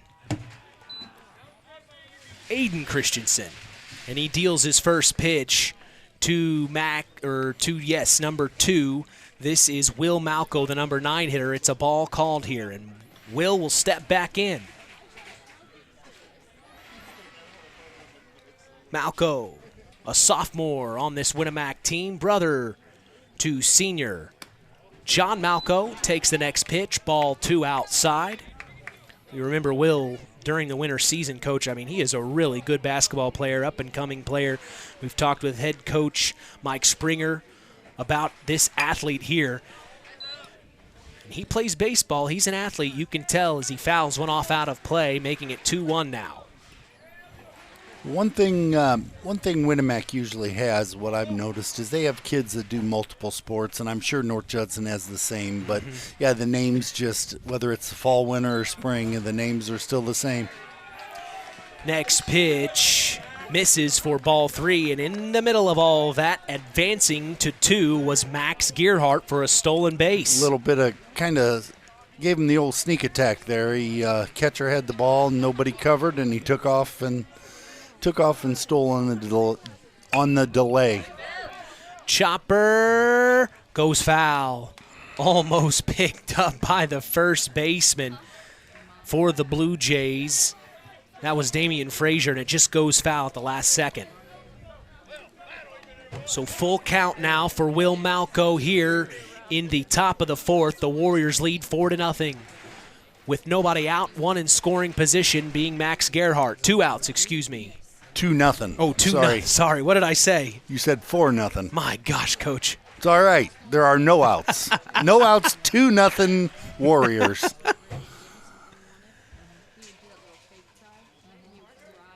Next pitch offered by Christensen is popped up foul out of play. I think that's one thing I wish a lot of people could understand doing play-by-play. It's really not as easy as a lot of people would like to think. Oh, definitely not. This is, my 4th game. And my mind is everywhere. Just the thought of, you think everybody's watching the game right next to you, but... Slicer up the middle by Will Malco. He will advance. Max Gearhart to 3. Now he's coming home. Bang, bang, play. Safe. Then getting to 2 is Will Malco. Now, how would you score that in your book? That is an RBI single for Malco. Advances to 2nd on the throw home. So a wonderful job by the number 9 hitter, Will Malco, to bring Max Gerhardt home. And, man, did he turn on the Jets once he turned around 3. Yeah, it was a good, strong throw from the center fielder there. Just up a little bit, gave the runner room to slide under. Back to the top of the batting order yet again. It's Addison Allen for his 3rd appearance. 3rd at bat.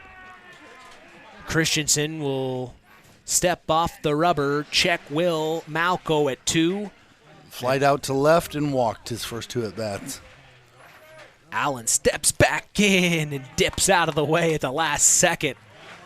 1-0 now here from Aiden Christensen to Addison Allen. 3-0, the Winamac Warriors lead. Swung on, popped up, foul out of play. You know, if he brings Will Malco home, I wouldn't have been wrong. 4-0. No, you wouldn't have been. Maybe you just Nostradamus over here sitting next to me. That's funny you bring that up. I was watching a YouTube video about him the other day. It really is interesting how he predicted all that stuff. 2-1 count here from Aiden Christensen to Addison Allen. He deals. Big hit back to right field, and it is caught by the right fielder for the North-Judson-San Blue Jays. I believe that's Noah Radke. And then it looks like Will Malco was trying to go to 3, and at the last second runs back to 2. They get the tag for out number 2. Number 4. Yeah, the runner at 2nd was fooled the way I was. I thought it was hit well. The runner at 2nd thought it was over the right fielder's head, and the right fielder reached up and caught it, and then caught the runner with a double play trying to get back to 2nd. Christensen right to work as Connor Burton gets a hold of one, and it will be a base hit to left field. So even though they had the runner in scoring position, the Jays got him out. Burton steps up and swings on the first pitch and gets on base. Yeah, Usually that's what happens. You make a base running mistake and take a runner out of scoring position. The next guy up normally gets that base hit. Baseball gods come back to bite you again. I knew you were going to say that. There goes Burton to take two. It's a chopper from Wheeler back to short, and they throw over to first, so a good job to get out of the inning. Javen Christensen slings it over to the first baseman, Damian Frazier, for out number 3, but one run crosses as the Winamac Warriors lead 3-0. We take a break and come back. Bottom of the 4th on the way. You're listening to KV. Oh, this is the 4th inning stretch.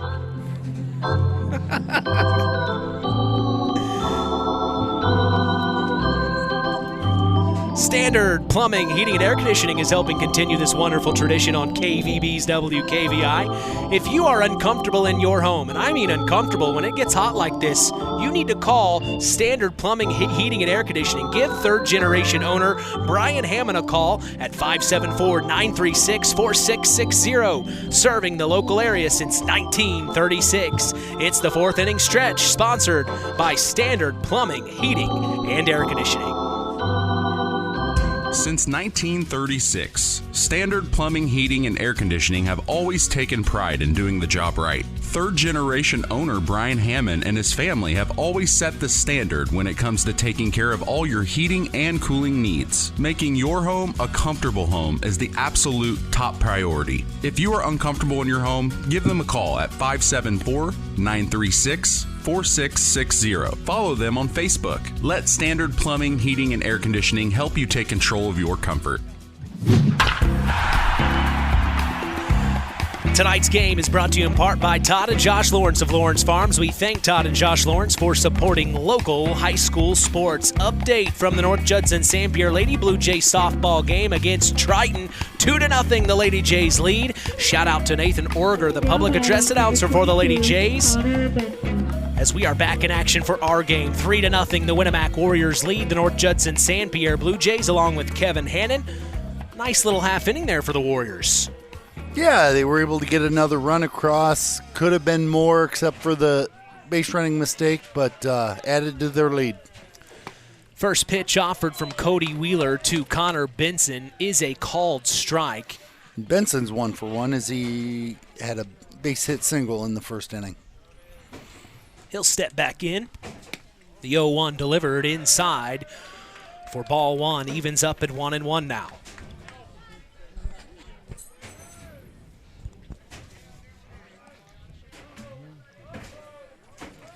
Wheeler.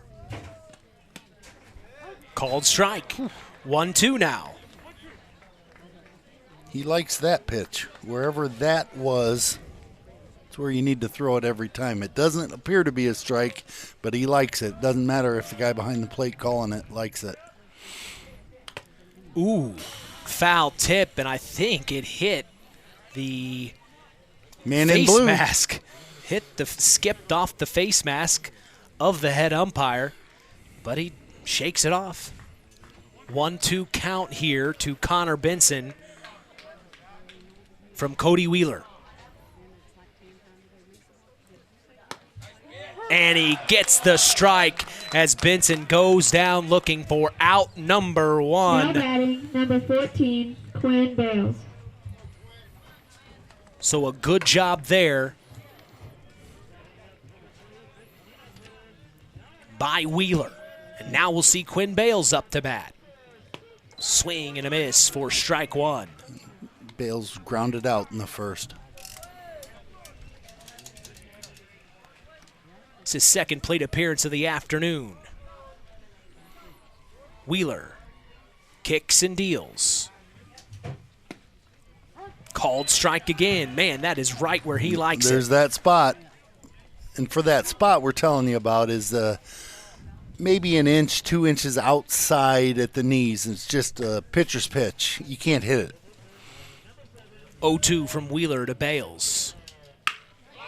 And he will get a base hit. It gets through between third and short, and Bales gets on base. There he threw another fastball, got it out over the plate, and Bales did a good job of getting the barrel on it, driving it to left field. This will now bring number 33 for the North-Judson-San Pierre Blue Jays, Aiden Christensen, up to bat for his first appearance of the afternoon.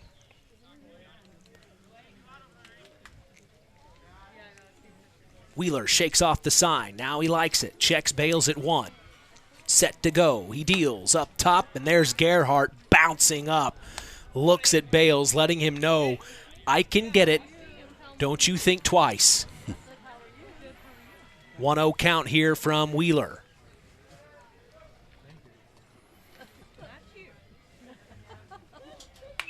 Foul tip hits the fence. Score update from the Knox Lady Redskins matchup with Wheeler at the end of 2. Or Morgantown at Wheeler, at the end of 2-1. That must be a mistake. It was Morgan Township, but no, it's Wheeler. Knox Lady Redskins versus Wheeler tonight. They lead 2-1 at the end of 2. Back in our game, a 1-1. Harold probably texted you the wrong information. Yeah, he did. I didn't want to say. Technology stinks, huh, Harold? Well, he corrected it on the next text.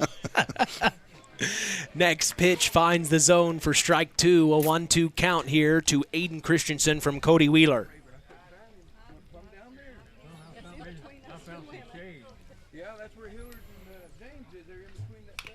Foul tip. Staying alive is Christensen. Yeah, just watching the pitchers work, you would never know that Winamac's catcher Gerhardt wasn't their regular catcher. He's really done a good job handling the pitchers.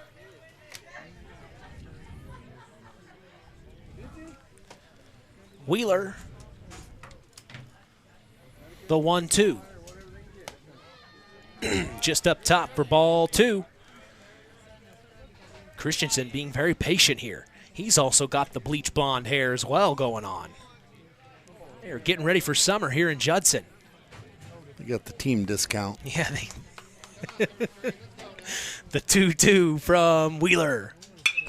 Popped up high, back to right field. Will it be gloved? It is by the right fielder for the Winamac Warriors. I believe, yes, that's Will Malco out there for out number 2. It keeps Quinn Bales at 1. So with 2 outs, 1 on, bottom of the 4th, the Winamac Warriors lead the North-Judson-San Pierre Blue Jays 3-0. And now we will see number 4 for the North-Judson-San Pierre Blue Jays. It's Owen Tim, the third baseman. Second appearance today. And here with, with 2 outs, Tim up, Bales at first. You might look to see Bales trying to steal a base here to maybe get a little 2-out action going on here offensively. 1-0 from Wheeler. Slicer up the middle, right to the shortstop. They'll tag the bag, and that is out number 3. Good job there by Braden Mathias as he gets the 3rd out. That is the bottom of the 4th. We take a break and come back. Top of the 5th on the way. You're listening to KVB's WKVI. Real magic is everywhere. It's in your mom's cooking, in 4-hour dinners with friends, in that first bite of something new, and in the fizz of a Coca-Cola. Now with so many options for less than $5, the Coca-Cola Value Collection will help you make the most out of every magic moment for so much less. Taste the magic for less with Coca-Cola.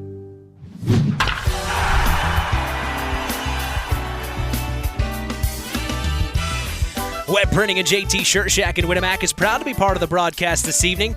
Web Printing and JT Shirt Shack provides all your printing, screen printing, apparel, and embroidery needs. Call 574-946-3551 and ask for Tina if you want to look cool like the KVB crew. We appreciate them and their support toward helping continue the tradition. 3-0, the Winamac Warriors lead the North-Judson-San Pierre Blue Jays in the second conference regular season matchup. Of course, this is the preview to the sectional 34 round 1 draw between these two teams, but really, Coach, the Warriors are looking very good here. Yeah, they've keep beating a dead horse here. They keep doing just the little things right. Get guys on, make the routine plays on defense. I think Wednesday you'll see a little more intensity in that ball game. You know, everybody today, it doesn't seem like the rivalry matchup today. Yeah. The stakes aren't there. Well, Wednesday they will be. And I think they kind of both coaches had talked to us about it in the KVB Coaches Corner. They almost don't want to give too much away leading into that game. Yeah, and I've been there where you're facing a sectional opponent that's also a conference opponent, but for the most part, these guys know what everybody else does. Big hit back to left field over the head of Quinn Bales. It's Braden Mathias digging in for two. He wants a double here to start the top of the fifth, and he will get it, Coach. Yeah, that was a hard hit ball. Kind of got up in the sun. You could see there for a minute. Bales got a late break on it.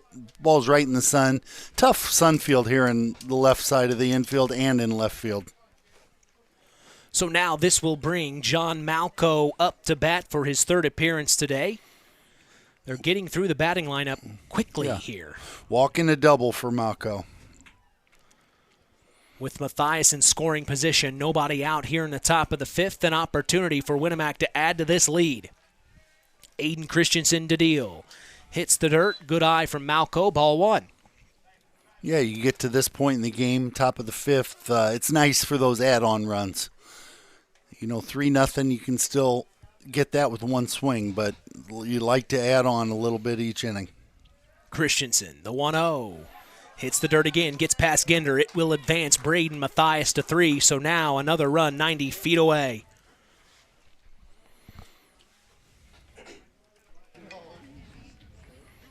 (2-0) count from Aiden Christensen to John Malco here.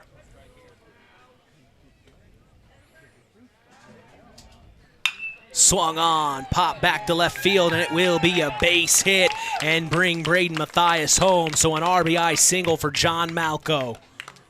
Good for him. Up to bat, number 22, Aiden Jimenez. Yeah, just a big time at bat right there. Got a pitch he liked and drove it out to left center field. RBI knock. So now we will see Aiden Jimenez, the number 6 hitter, step into the box. Takes the first pitch for a called ball. Jimenez on the year, a .350 on-base percentage. Also a 188 batting average as he has a dribbler down the left field line. Christensen tracks it down, throws over to first, but not in time. Aiden Jimenez gets there. My goodness, Coach. Yeah, just a swinging bunt down the third baseline. That ball wasn't 2 inches off the foul line there, and you couldn't have rolled it out there better. And he had enough speed to beat that throw. So it's a 2-hit day for Aiden Jimenez. 2 on, 1 in scoring position. Nobody out, top of the fifth. We now see Cody Wheeler in the box for his third appearance today. He takes the first pitch for a called ball. Yeah, walking a ground out for Cody Wheeler today. Next pitch, popped up high. Infield fly will be the call. Yep, and you see the umpire say it. So there is out number 1 for Cody Wheeler there, and now this will bring up Max Gerhardt, who brought a run home, I believe, if I'm not mistaken, the last half inning. Yeah, he walked and scored that run. Gerhardt did. Walked and scored. Stole second. He'll face Aiden Christensen here, and Christensen will deal, and he finds the zone, a breaking ball there.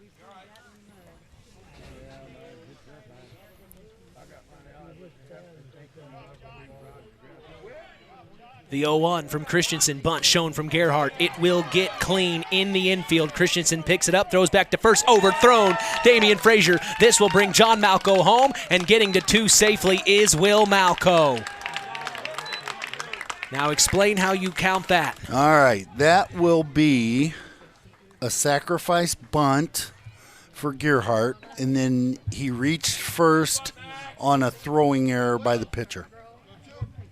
Now batting, number 2, Will Malco. So this will bring now Will Malco up to bat, the left-handed hitter to face the right-handed pitcher with 1 out, 1 in scoring position.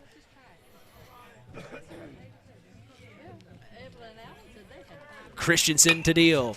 Chopper to short. They throw home to force out, and they will get the tag for out number 2, but That means Gerhardt will advance to 3. Will Malco's on first. Runners in the corners for the Winamac Warriors here. Yeah, big play there. Shortstop fielded the ball cleanly, came up, nice throw for the tag. So 2 runs have crossed in this inning. Yes, Malco and Matthias have both scored this inning. So that means it is now 5-0, the Winamac Warriors lead. An infield timeout by the catcher, Caleb Ginter, to have a chat with Aiden Christensen. I would assume they want to talk about Addison Allen because now we're going back to the top of the batting order for his 4th appearance this afternoon. Yes, it will be his 3rd at bat. Third, I'm sorry. Again, a lot of action. The pitcher's had, he's had to cover both lines here on a bunt, a swinging bunt. Maybe just an opportunity for him to catch his breath, remind him, go over the 1st and 3rd calls. So Allen steps in for another appearance yet today. Christensen checks the runner at 3. That is Max Gerhardt. He steps back on the bag safe. Allen will step back in here. 2 outs, runners in the corners. Just low, ball 1. Addison Allen, very good hitter for this Winamac Warrior team. A .275 batting average. His 66th appearance of the season. He swings and misses, and there goes Will Malco to take 2. Yeah, big swing like right there. He had a pitch to hit. He just missed it. 1-1 from Christensen to Addison Allen, and 2 in scoring position with 2 outs here in the top of the 5th. My goodness. Big curveball there. Oh, man. Almost like a meatball. Yeah, definitely off speed. Big breaker. Christensen. Addison will swing. Slicer back to second. Bridegroom throws over to first, and they get the out, the most important one. 2 runners in scoring position, left stranded, but 2 runs crossed for the Warriors. It's 5-0. They lead here. We're going to take a break and come back. Bottom of the 5th action is on the way.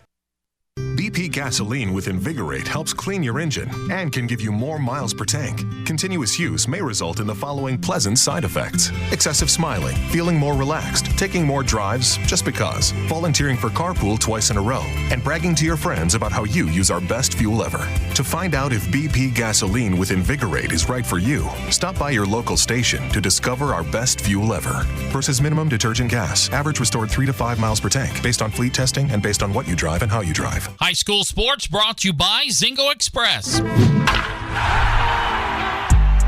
Zingo Express of Knox is a proud sponsor of tonight's action. Stop by Zingo Express in Knox and fuel up both you and your vehicle the Zingo Expressway. Hey, stop by Papa Farm Pizza after the game for fresh ingredients that separates their pizza from any others. That's Papa Farm Pizza, downtown Knox. Call them at 574-772-5888 to place your order now. Bottom of the 5th. The Winamac Warriors lead the North-Judson-San Pierre Blue Jays 5-0. Mitch Columbia along with Kevin Hannon. An interesting inning we just witnessed there, Coach. Yeah, it was, positive for both sides. Right there, North Judson was in a position, they made an error, lost the ball in the sun and left. Still only gave up 2 runs. Made a couple nice plays to get out of that inning. And Winamac, like we talked about, had a 3-0 lead, just added on in the 5th. Well, they want, I would assume, even though, you don't want to give too much away for the sectional game, it's still Winamac, North-Judson-San Pierre. You have an opportunity to beat them, especially if you're Winamac. That'd be both conference games in the regular season. That's a little notch you want on your belt, I'd assume. Oh, absolutely. And the guys in the batter's box, they still have pride in there, and it doesn't matter who's pitching. They want to get a hit. You don't go up there and just because you play them next Wednesday means I'm not going to hit today. I'll wait and hit on Wednesday. It's a little bit different strategy as the coach and determining who's on the mound. Sure. But no, the kids still want to compete.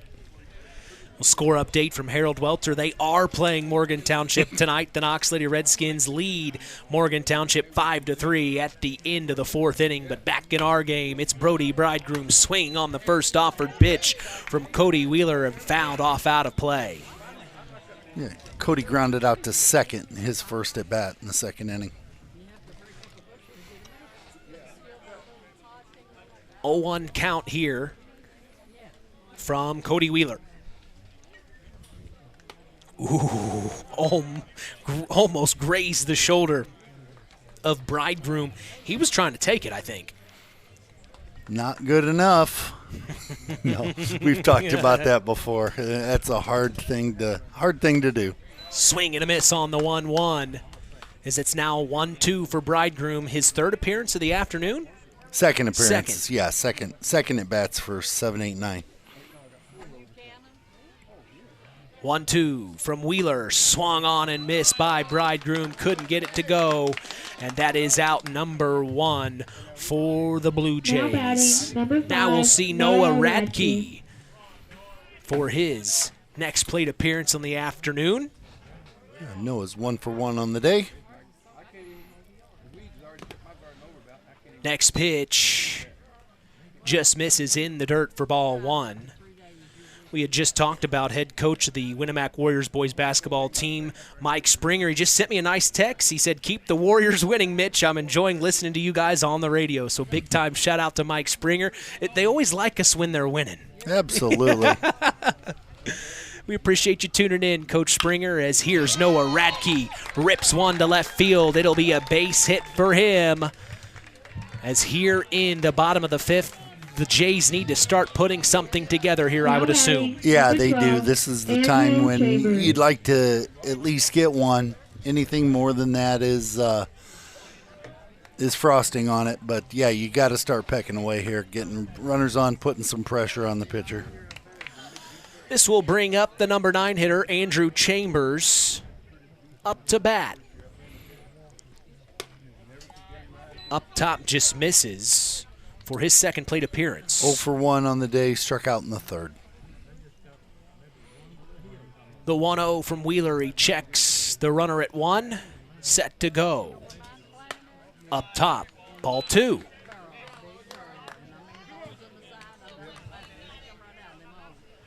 You can bet the Jays want to get Radke in scoring position here, as there's Wheeler double taking a look. He throws over. Radke slides in safe. They know the importance here of this moment. Jays trying to make something happen. Wheeler takes a look. Now he will deal. The 2-0. Inside up top. Gerhardt bounces up. Looks down at Radke, almost intimidation-like. Letting him know, I know you're there. You aren't leaving my sight. It's a 3-0 count now from Wheeler. He'll have to focus in here on Chambers. Absolutely. Put the focus here on the guy in the batter's box. There it is. Finds the zone. Chambers lets it go by. It's 3-1 now with 1 out, 1 on. Bottom of the 5th. 5-0, the Winamac Warriors lead. You see that happen all the time. Guys where you got a 5-0 lead, you're throwing over to first trying to keep the runner close, and you lose the count to the guy at the plate. 3-1, popped up over the fence and out of play. And you saw Gerhardt just throws the helmet off. I mean, it looks like he is their regular catcher. Yeah. He also doesn't have that depth perception there. That ball was well out into the parking lot, and he comes racing back here. So good hustle.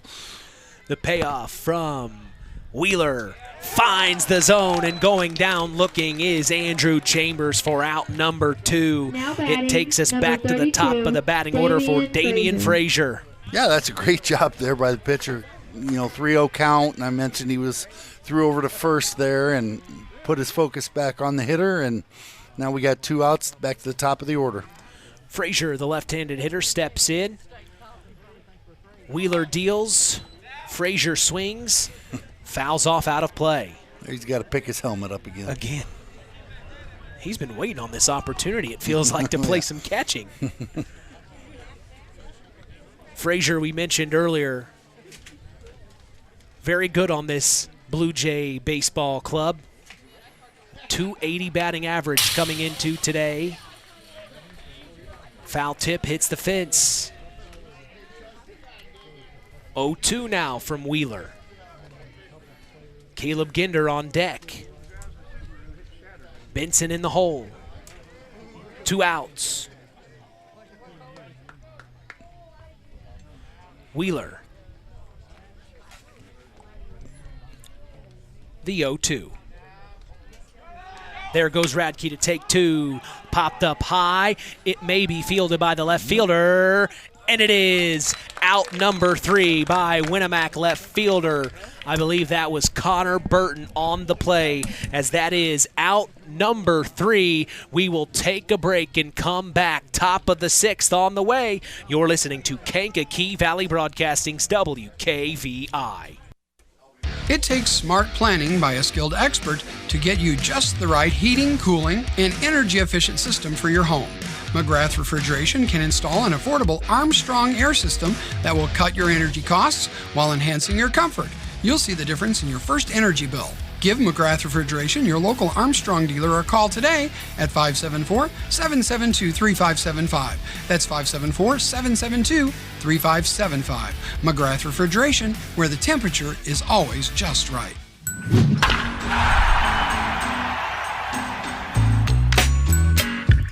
This afternoon's broadcast is brought to you in part by Nepco Crane and Equipment Services, specializing in mobile crane service. Call Joe Nepp at 1-800-590-2272 for all your residential, commercial, and agricultural crane needs. Collins Insurance is also part of the broadcast, taking care of all your insurance needs. Jim Collins told me to tell you, call him anytime at 574-772-6844. That's Collins Insurance, supporting local high school sports. 5-0, the Winamac Warriors lead their conference rival, the North-Judson-San Pierre Blue Jays. We are in beautiful North Judson, Indiana, just under 80 degrees. A perfect day for Indiana high school baseball. We appreciate you joining us. I'm Mitch Columbia, along with sports analyst Kevin Hannon. We're having a great time here in North Judson, as I mentioned earlier. Blue Jay Nation here in full force, really supporting their Jays. Also, Warrior Nation here in full force. Like we had mentioned, we had a chance to catch up with Al Breifogel. He texted me. He's here. He's always at every Winamac Warrior baseball game, a huge supporter of Warrior Nation. As now we go to the top of the 6th, we will see Connor Burton for another plate appearance on the afternoon, the left fielder who just made the play a few moments ago in the bottom of the 5th to get here. The first pitch offered from Aiden Christensen. Little chin music there for Burton, as that's ball 1. Next offered pitch, swung on and missed. It looked good for Burton, and then you hear down the third base line, Mark Hendricks said, "Get on it, get on it." Such a motivator is Coach Hendricks. As the next pitch, a breaking ball from Christensen, looked like it was going to be high, and then at the last second it just drops in the zone for strike number 2. 1-2 count here from Christensen. He deals another breaking ball, and it just misses up top. I don't think they know what to do with the breaking ball right now. They had problems with it with Connor Benson earlier on in the game. Now here they are having trouble with Aiden Christensen's breaking ball. Another one just misses up top. My goodness, so close. It's now a full count here for Connor Burton.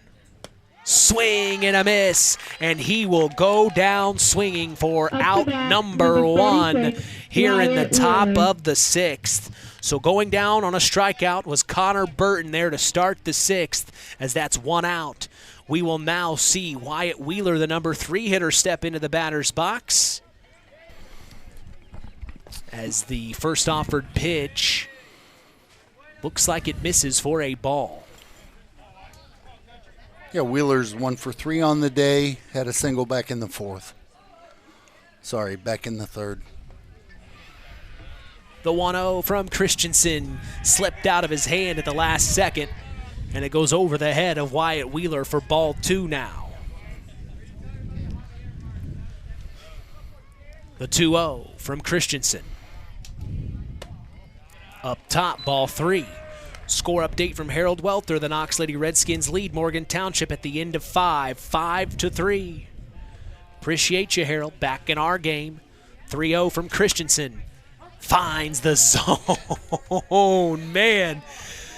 And that will be strike number 1. He, as the head umpire, he expects it to be right there. Yeah. Swings on the next offered pitch, fouled off to the right, out of play.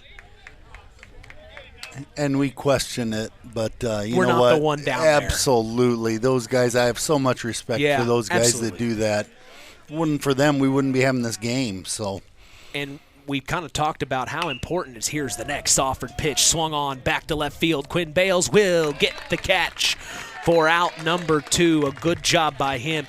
We kind of talked about it before. I don't know if it was with you. Maybe it was with our other sports analyst, Nathan Orger, but we had talked about how the average age of umpires is like mid-50s right now, and it really is sad. It's almost a dying art kind of. It might be older than that, but it is sad. But it's a thankless job.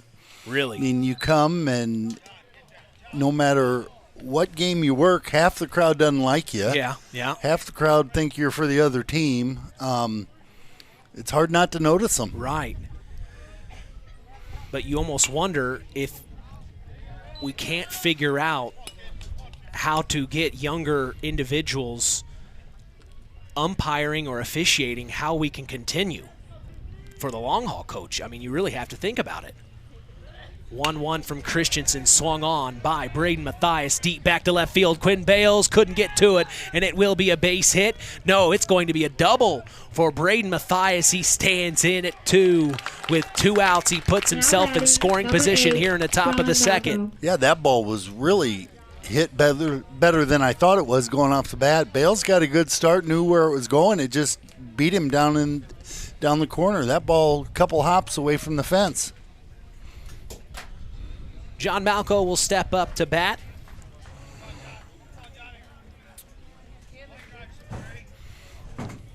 Third hit of the day for Mathias, including his second double. So he's just having a heck of an afternoon here.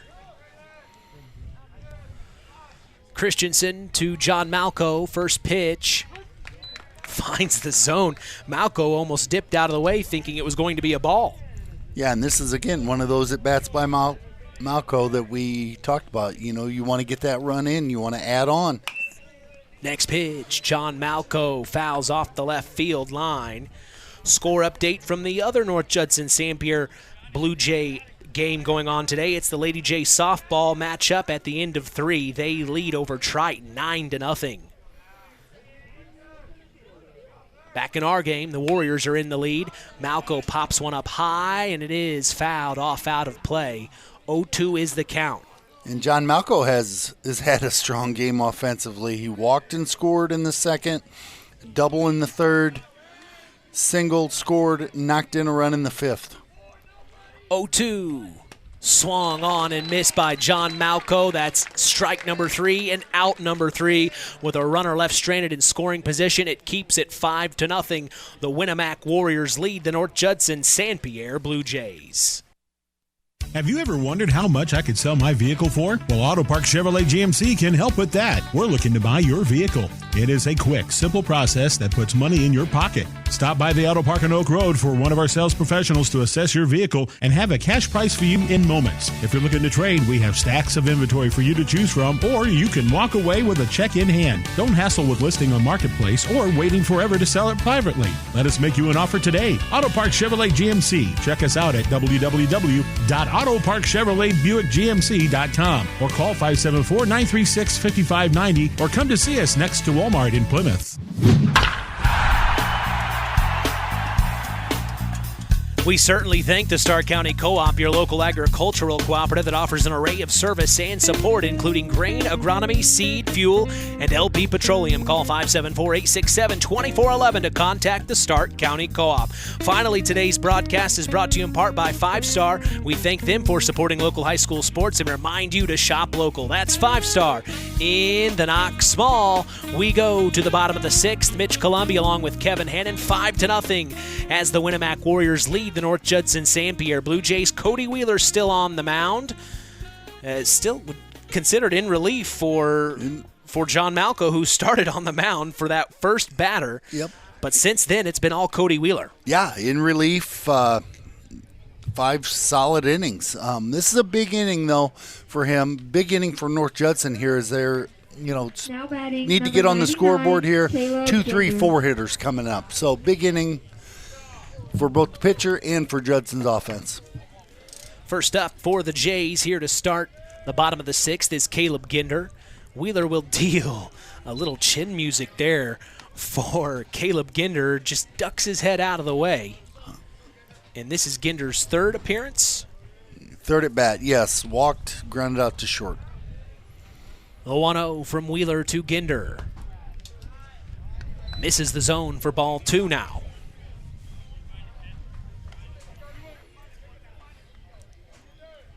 Need base runners right here, so wouldn't be surprised to see Ginder taking a pitch. Yeah, I was about to say, it's now or never. The Jays have got to string something together here. Yeah, at this part of their lineup, they need to get on the board. 2-0. Finds the zone. 2-1 now to Ginder.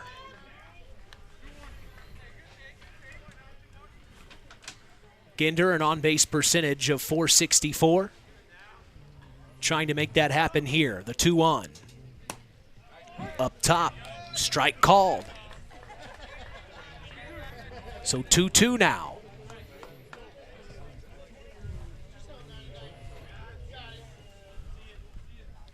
Wheeler to deliver. Ball called, and it will make it full here. And as the head coach here, what's kind of a sign you're giving a hitter on a full count? You're not giving a sign here. You're just hoping your guy gets on base.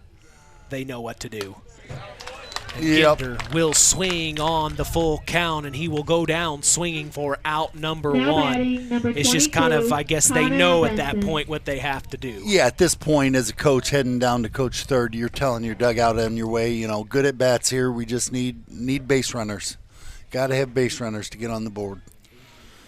So now Connor Benson up to bat for the Blue Jays. He swings and misses the first pitch for strike 1. We were talking about officials. One thing we do know is that Oregon Davis is training kids in school to become officials. As here's a chopper to short by Benson. Throw it over to first by Braden Mathias. Holding. And he just overthrew John Malco, so it is enough time to get Benson on Now base batting, safely. number 14, Quinn Baines. Yeah, ground ball to short, and Winamac shortstop there just kind of came up, showed off the arm a little bit across the infield, just pulled the first baseman off the bag for an error. So 1 on, 1 out. Bottom of the 6th, Quinn Bales will now step in for his third appearance today.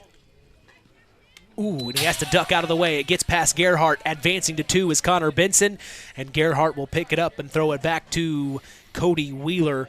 Might be the first pitch, I think, that's gotten past Max Gerhardt today that I can remember. Yeah, with runners on base, it sure is. He has done an outstanding job behind home plate for what Mark Hendricks told me is his first time playing catcher. It's really hard to believe watching it. It is. The 1-0 from Wheeler to Bales, fouled off down the left field line. You know, we mentioned earlier about how there are several sport athletes on both Winamac's team and, like you had mentioned, Judson's team. I see a lot of guys out here that were on the basketball court playing against each other, and one thing we had talked about towards the end of the basketball season was how of an impressive game that was against these two teams. It was really an amazing finish. As here's a chopper to Braden Mathias. This time throws over to first, and he gets the out to John Malco for out number 2. Now batting, Yeah, number 33, Aiden waited on that Christensen. hop, played the big hop, and then fired it across. Shortstop's got a great arm.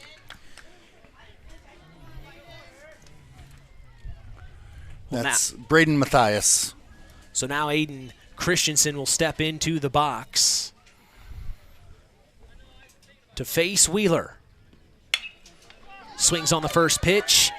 Grounder to Aiden Jimenez at third. Throws over to first to John Malco, and that is out number 3 with a runner left stranded on third. No runs cross. It's 5-0. The Winamac Warriors lead the North-Judson-San Pierre Blue Jays.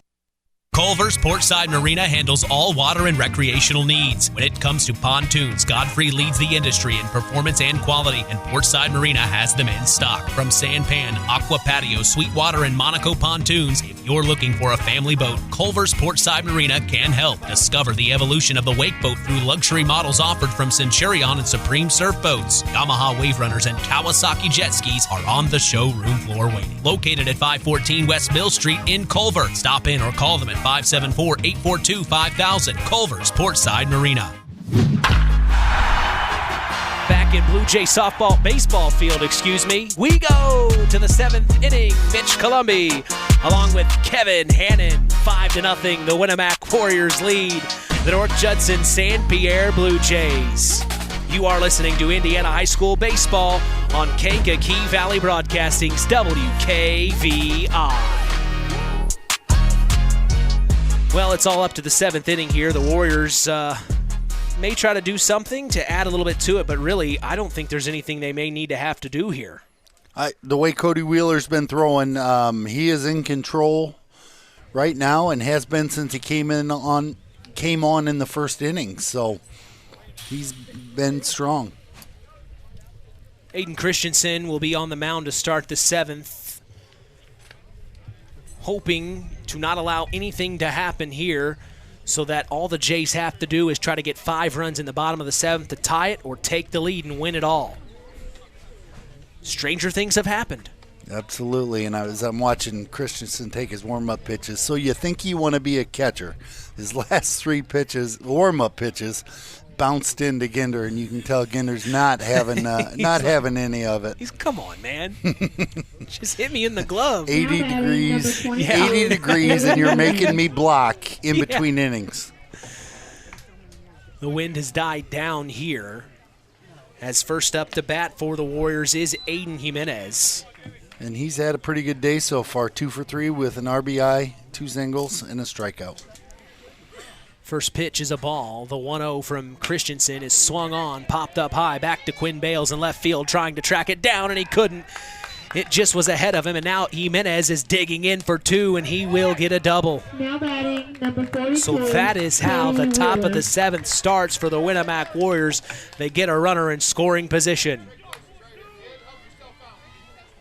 Yeah, Jimenez has hit the ball well all day. That one again, just like the ball hit last inning, just eluded Bales down the line. You really kind of see how much space is in that outfield. Oh yeah, that's hard the one to track thing. it down. In all outfields, there's a lot of room out there. Wheeler's up to bat, looking at the 1-0. Grounder to third, throws over to first. They get the out. It keeps Jimenez at 2, so a good job by third baseman for the Blue Jays. Owen Tim getting it over to Damian Frazier. Now batting, number 7, Max Gerhardt. So Gerhardt will step in here is this his 4th appearance? 4th at bat, yes. 0 for 1. He had a walk and a sacrifice bunt. First offering from Christensen is that breaking ball. There's that big curveball. I mean, it's really throwing the Warriors off. They really don't think it's going to find the zone. There it was again. This time he times it up right, but it's a grounder to third again. Throws over to first. Then Jimenez rolls over to 3, slides in, overthrown. Jimenez will just stay at third. Now batting, number 2. So explain that one. Explain that one. It's a ground out, and then as the throw's going to first from the third baseman, the runner at second advanced to third, and first baseman overthrew the third baseman. Is not an error because the runner did not score. He stayed. If Jimenez would have scored, then you would have given an error to the first baseman. There's another ground ball to third. Gosh, throws over to first. They get out number 3 with Jimenez stranded on third. Wow, that was fast-paced for the top of the 7th. It's all now down to the bottom of the 7th for the Jays to try to tie it or take the lead. We'll be back for it. Don't go anywhere. You're listening to KVB's WKVI. Pulaski Memorial Hospital. Quality care closer to home. Pulaski Memorial Hospital is all about community and keeping our community spotlight shining on the accomplishments of our youth. That's why PMH is proud to be a sponsor of our local high school sports action on WKVI, our community radio station. Pulaski Memorial Hospital. Quality care closer to home.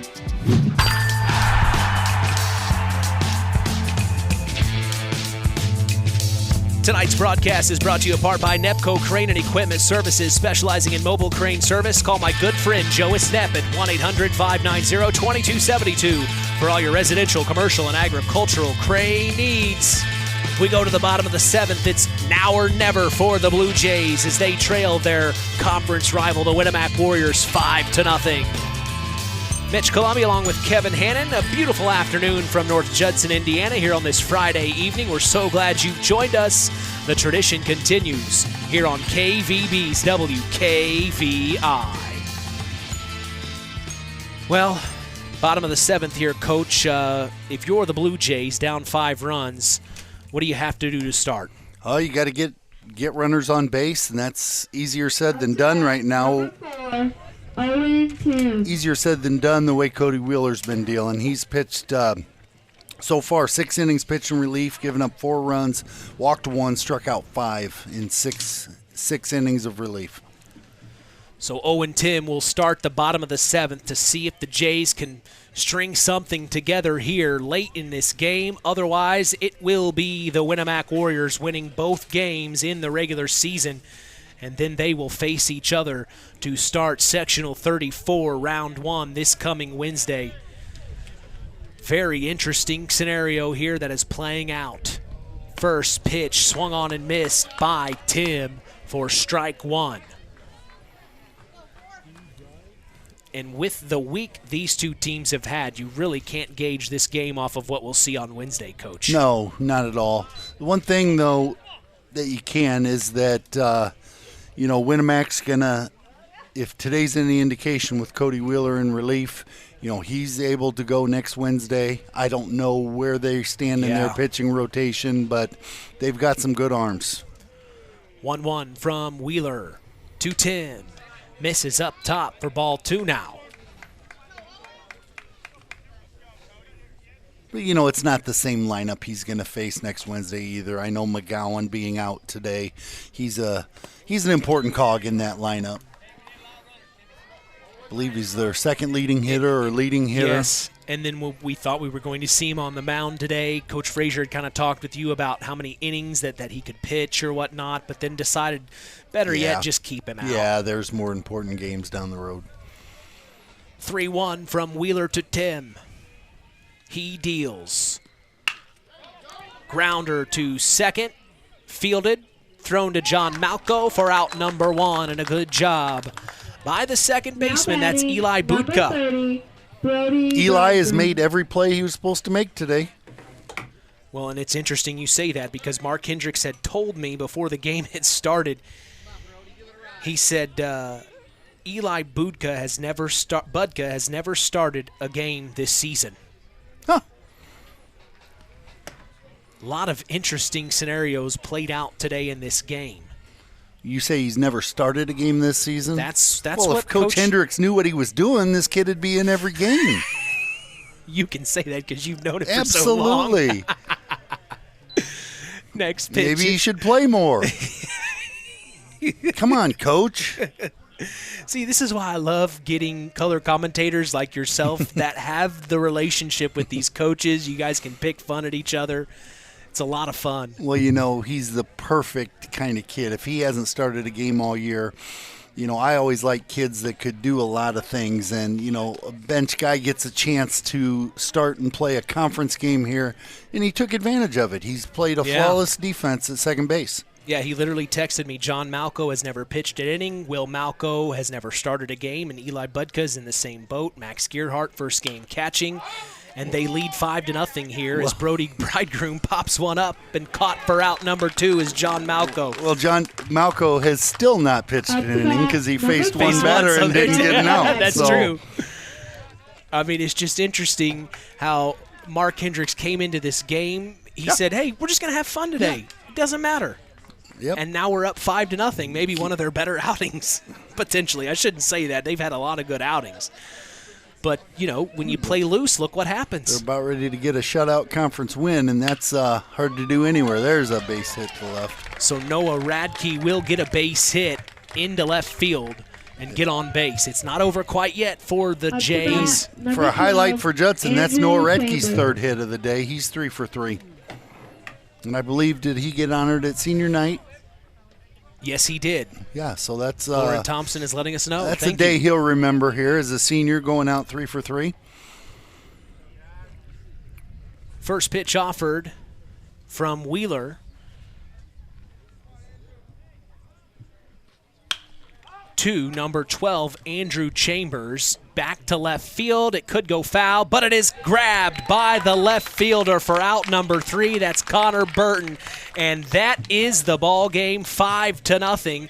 Big shout out to Lauren Thompson. Not only was she the PA announcer today, she also ran the scoreboard. We appreciate her and her information. Good job to her, but a big win for the Winamac Warriors as they beat the North-Judson-San Pierre Blue Jays for a second time in the regular season. Big-time conference win, like Coach said. We have a lot to talk about in the Collins Insurance postgame show. We'll have our Stark County Co-op play of the game. We will also have our Ashley Derrickson 5-star player of the game. That's all up next in the Collins Insurance postgame show. You are listening to Kankakee Valley Broadcasting's WKVI. It's hard to believe, but time sure does fly by. Collins Insurance Agency in downtown Knox are celebrating over 30 years of taking care of all of your insurance needs in our communities. If I could turn back time. And we're not going anywhere. Stop in and see Jim and the crew at Collins Insurance Agency in downtown Knox. Insurance you can count on from a business you've trusted since 1989. Proud presidential partners of Western Reserve. Welcome to the Collins Insurance Agency's post-game show. 5-0 as the Winamac Warriors beat their conference rival on the road against North-Judson-San Pierre. Big-time win for them. Tough loss for the Jays, but they will turn right back around and see these Warriors this coming Wednesday night, and you better believe we will be there for them. Wow. Interesting game, Coach. Really was. We kind of talked to both head coaches before the game. We kind of knew they were going to save some of their stuff for next week in preparation. But all in all, it really was a good game. It was an entertaining game. Absolutely was. With the exception of, the pitcher for Winamac did a great job, and we'll talk about him here in a little bit, I have a feeling. The North Judson kids that pitched, they did a good job. Winamac was able to, once they jumped out to that 2-0 lead, they were able to add on in the fourth and in the fifth and just made it a little bit too much for Judson to overcome there at the end.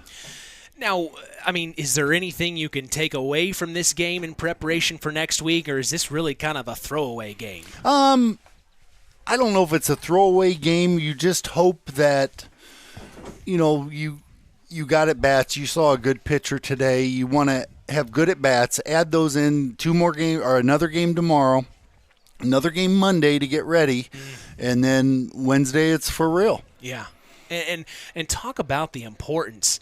You kind of talked with us last year on the Saturday Sports Line when you were head manager of Knox. Talk about the importance here with the last couple of games of the season and what you want to accomplish. You've talked about it yourself, how crazy baseball can be from day to day. How do you start preparation for Game 1 in sectionals? Well, it starts with making sure your number one pitcher is ready to go. So tonight's game, you knew you weren't going to see Ginder, because he's going to be on the hill Wednesday against Winamac. So then you know that today, tomorrow, Monday, Ginder's not pitching. So you just hopefully your kids realize why that is. And I've had teams before where the only games they came out and played well is when our number one pitcher was on the mound. They just kind of had in their minds that they were not going to win the other ones. But when I had my number one out there, they knew we had a chance. And that's hard psychologically to get.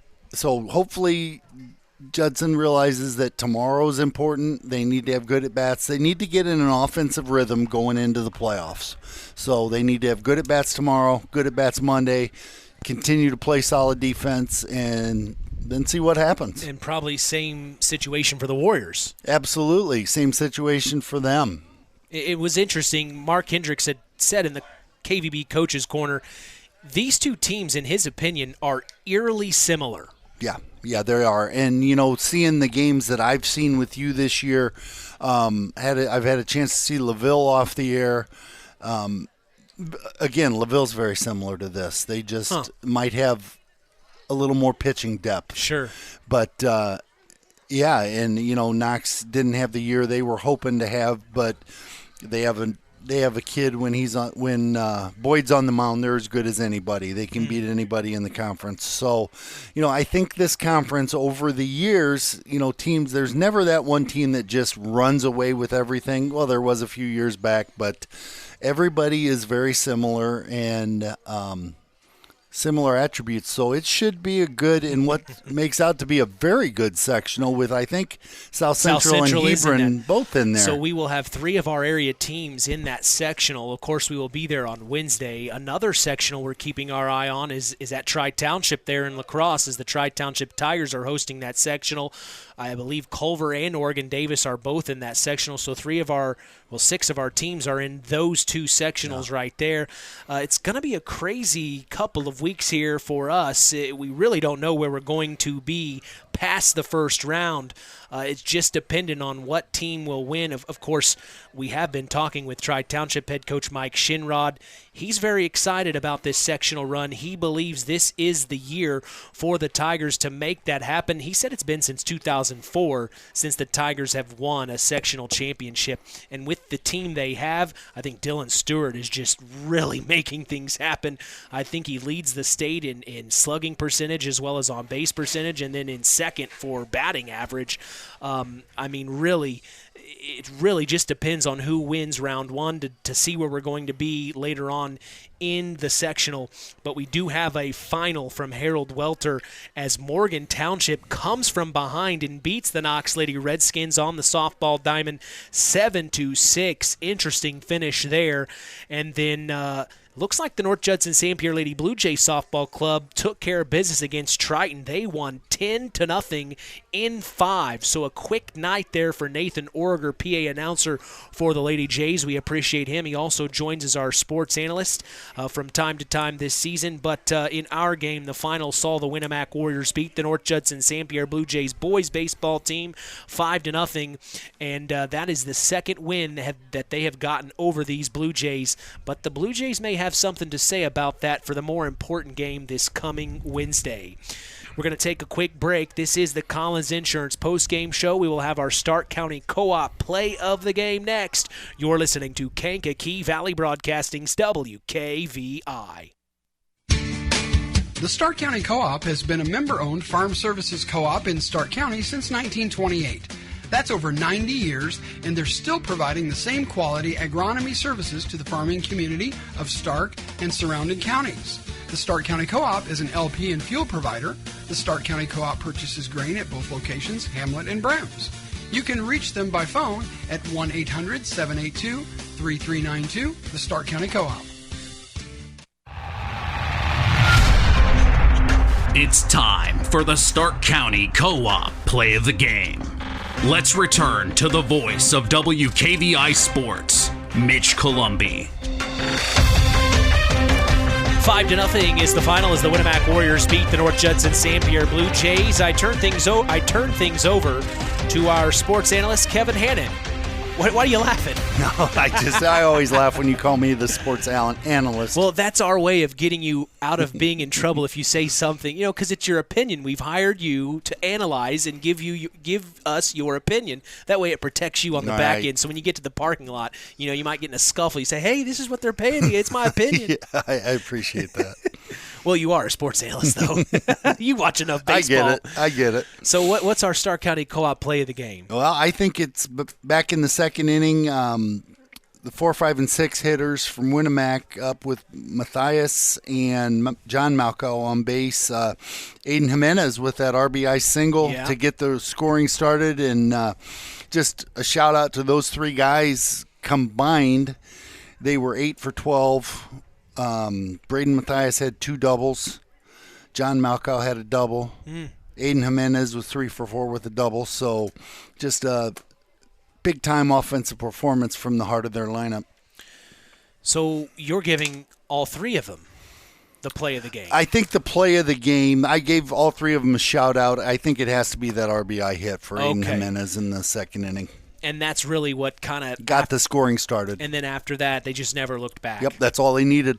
Well, good job for Aiden Jimenez on that fantastic play, as it is named our Stark County Co-op Play of the Game. Stay tuned. Our Ashley Derrickson 5-Star Player of the Game is up next. Since 1936, Standard Plumbing, Heating, and Air Conditioning have always taken pride in doing the job right. Third-generation owner Brian Hammond and his family have always set the standard when it comes to taking care of all your heating and cooling needs. Making your home a comfortable home is the absolute top priority. If you are uncomfortable in your home, give them a call at 574-936-4660. Follow them on Facebook. Let Standard Plumbing, Heating, and Air Conditioning help you take control of your comfort. Time to announce the Ashley Derrickson 5-Star Player of the Game. Mitch?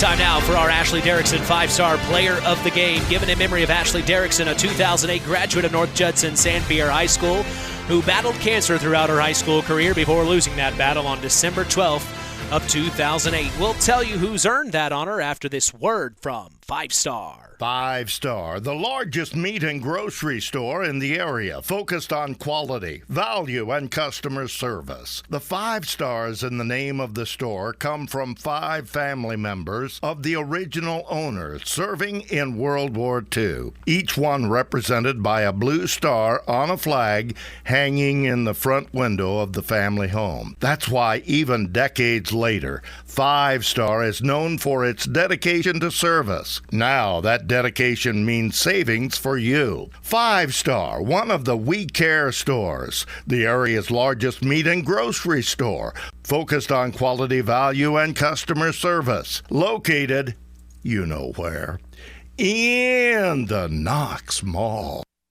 Well, it's time for our Ashley Derrickson 5-Star Player of the Game. I turn things over to Kevin Hannon. And for this award, we're going to the defensive side for the Warriors. And Cody Wheeler did something today that I don't think I've ever seen before. He pitched, it's not a complete game, it's not a shutout, but he pitched 7 innings of shutout relief, giving up 5 hits, walking 1, striking out 5, not allowing a run. So that, tremendous. I mean, the kid came in thinking he was going to play first base and hit in the lineup and gets called on early with a runner on and just was the man out there today. So great job in relief. Congratulations to Cody Wheeler on being named our Ashley Derrickson 5-Star Player of the Game. Hey, something I wanted to let all of our listeners know is Kankakee Valley Broadcasting is going to historic Wrigley Field to catch the Chicago Cubs take on the Cincinnati Reds Sunday, June 2nd.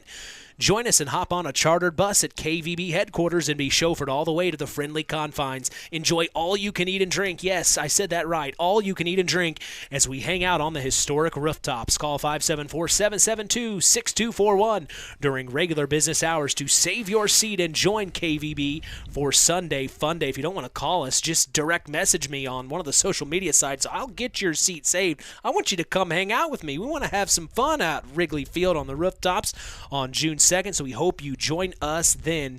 As we do remind you, KVB Sports will be back in action tomorrow morning from Hamlet, Indiana, as the Oregon Davis Bobcats Baseball Club hosts the Culver Cavaliers.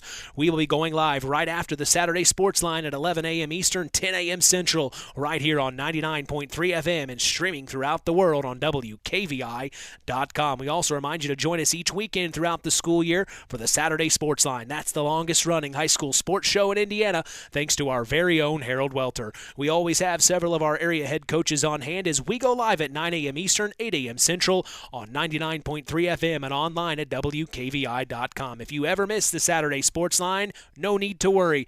We remind you of the Saturday Sports Line replay every Sunday at 7 p.m. Eastern and 6 p.m. Central. We also invite you to follow us on social media. We are on Instagram at WKVI Sports, on X, formerly Twitter at KVB Sports, and on Facebook at Sports to the Max for all Kankakee Valley Broadcasting sports content. Final word from you tonight, Coach. It was a pleasure working with you the few games I got to do this year, and I just want to wish everybody listening, all the region area schools that we cover, good luck. This is the preseason is over almost, and Wednesday starts the real season. Yeah, so good luck to everybody. Well, and you never know. The way things shake out here in the postseason, we may have you back on, Coach. Well, you never know, depending on how. I would imagine some guys would have to win for that to happen. So, again, I'm hoping this isn't my last game for the year. I agree, Coach. It's been an honor. Our final on this one, the Winamac Warriors beat the North-Judson-San Pierre Blue Jays 5-0. From all of us here at KVB, we thank you for listening to Indiana High School Baseball. For our sports analyst, Kevin Hannon, our in-game announcer, John Thompson, I am Mitch Columbi. The tradition continues. We are Kankakee Valley Broadcasting's WKVI. Thank you for listening to Indiana High School Baseball on Kankakee Valley Broadcasting's WKVI.